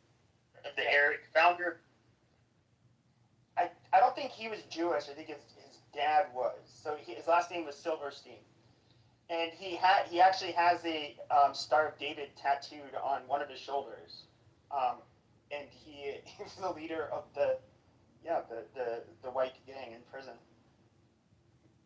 was he white or black or? Oh no, he was white. He was white, but like, I mean, it's the. So he was. To So think he today was, that you would have a. So he would be considered. Abu Bakr, who will seize I mean, he'd be classified. my Khilafah or my successorship. He will seize unrightfully. So Aisha told Abu Bakr? Hafsa, yes. So Aisha told this news to Abu. If you're white, you're wood. If you're black, you're K. If you're Archer Avenue. It's like based on the CYMK color type of stuff. So, but I never got into the religion part. So, but there were people that talked, you know, about God and all that stuff. I mean, there are a few people in there that we connected, and we talked about God, because in there, you know, to be honest with you, I mean, I read the Bible from front cover to back cover, you know, and a few times, and you know, in there, you have nothing but time. So, you know, the only days that you can really get outside is the commissary day. Like I know you know, you can go out and play in the yard for a little bit and do your exercises and stuff like that, but the real fun day, everybody loves going to commissary every week because you know, that's when you can get your honey buns and get all that shit. So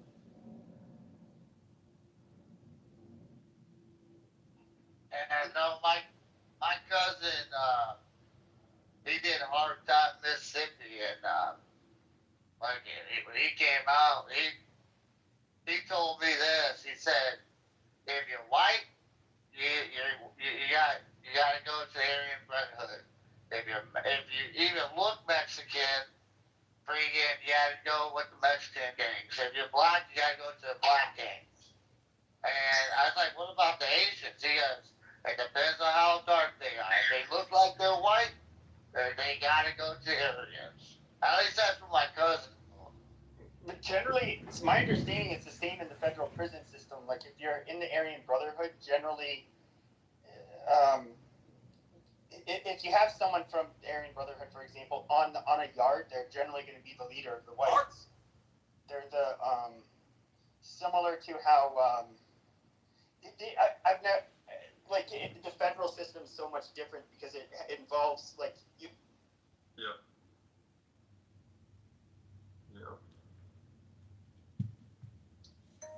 Quantum superposition until a measurement is made.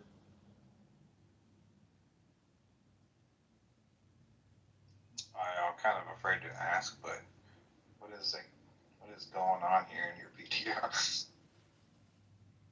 My PTR, it's flocking data from non-invasive chicken egg sexing, and it's pretty cool. What would evasive chicken sexing mean? What would evasive chicken sexing mean? Oops, sorry, it broke up for me. You said non-invasive. I said, what would evasive chicken sexing mean? Invasive, non-invasive, and invasive. So. But nowadays, it doesn't matter what political party you subscribe to, Democrat, Republican, they're either going to be giving hella foreign aid to poor countries, or if you subscribe to the Republican Party, you're giving foreign aid to other countries for their own wars. So we're fucked either way. Okay, I know I started this political discussion, and I'm going to apologize right now because I just realized how far away we are from OPI white nail polish. And I'd like to go back to that, if that's okay. Monica. I'm with Monica. Oh, Monica. I'd like to talk about DeRice's game. I'd like to know when Will will play with us with it. I'd like to tell King Nav about it. About it, sorry. He gets some more updates and said he's ready to test it whenever everybody is cool. Nice. Maybe happy hour tomorrow. Yeah. How many rounds did you play, Edie, after I left last night? Oh, I don't remember. Not too many, because I was kind of doing stuff. Alistair, you cannot play the game. If they do not trust you not to live stream the game. And, yeah. Sorry, but not sorry. Oh, I'm not upset. I'm just over here drinking my lemonade on the ice, having a nice time. I don't care about somebody's game anyways. I don't have time for childish video games. John, let me tell you, do you know how many people think that Point Taken, dumb bozo is you? Yeah, I bet you I've ruined that guy's experience on this app because he gets kicked probably from everything. Well, he gets kicked on his own though. But it's like so funny. Like Serendipity and I tell people we've heard them come off mute at the same time.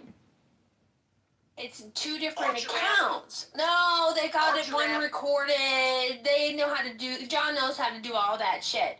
And I'm like, okay, well, which one is more flattered that they think they're the other one, and which one's irritated? And I can't help but think because you have many voices, where Point Taken, Stupid Bozo only has one.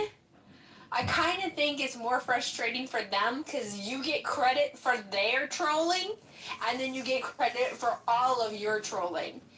And so I kind of feel a little bit bad.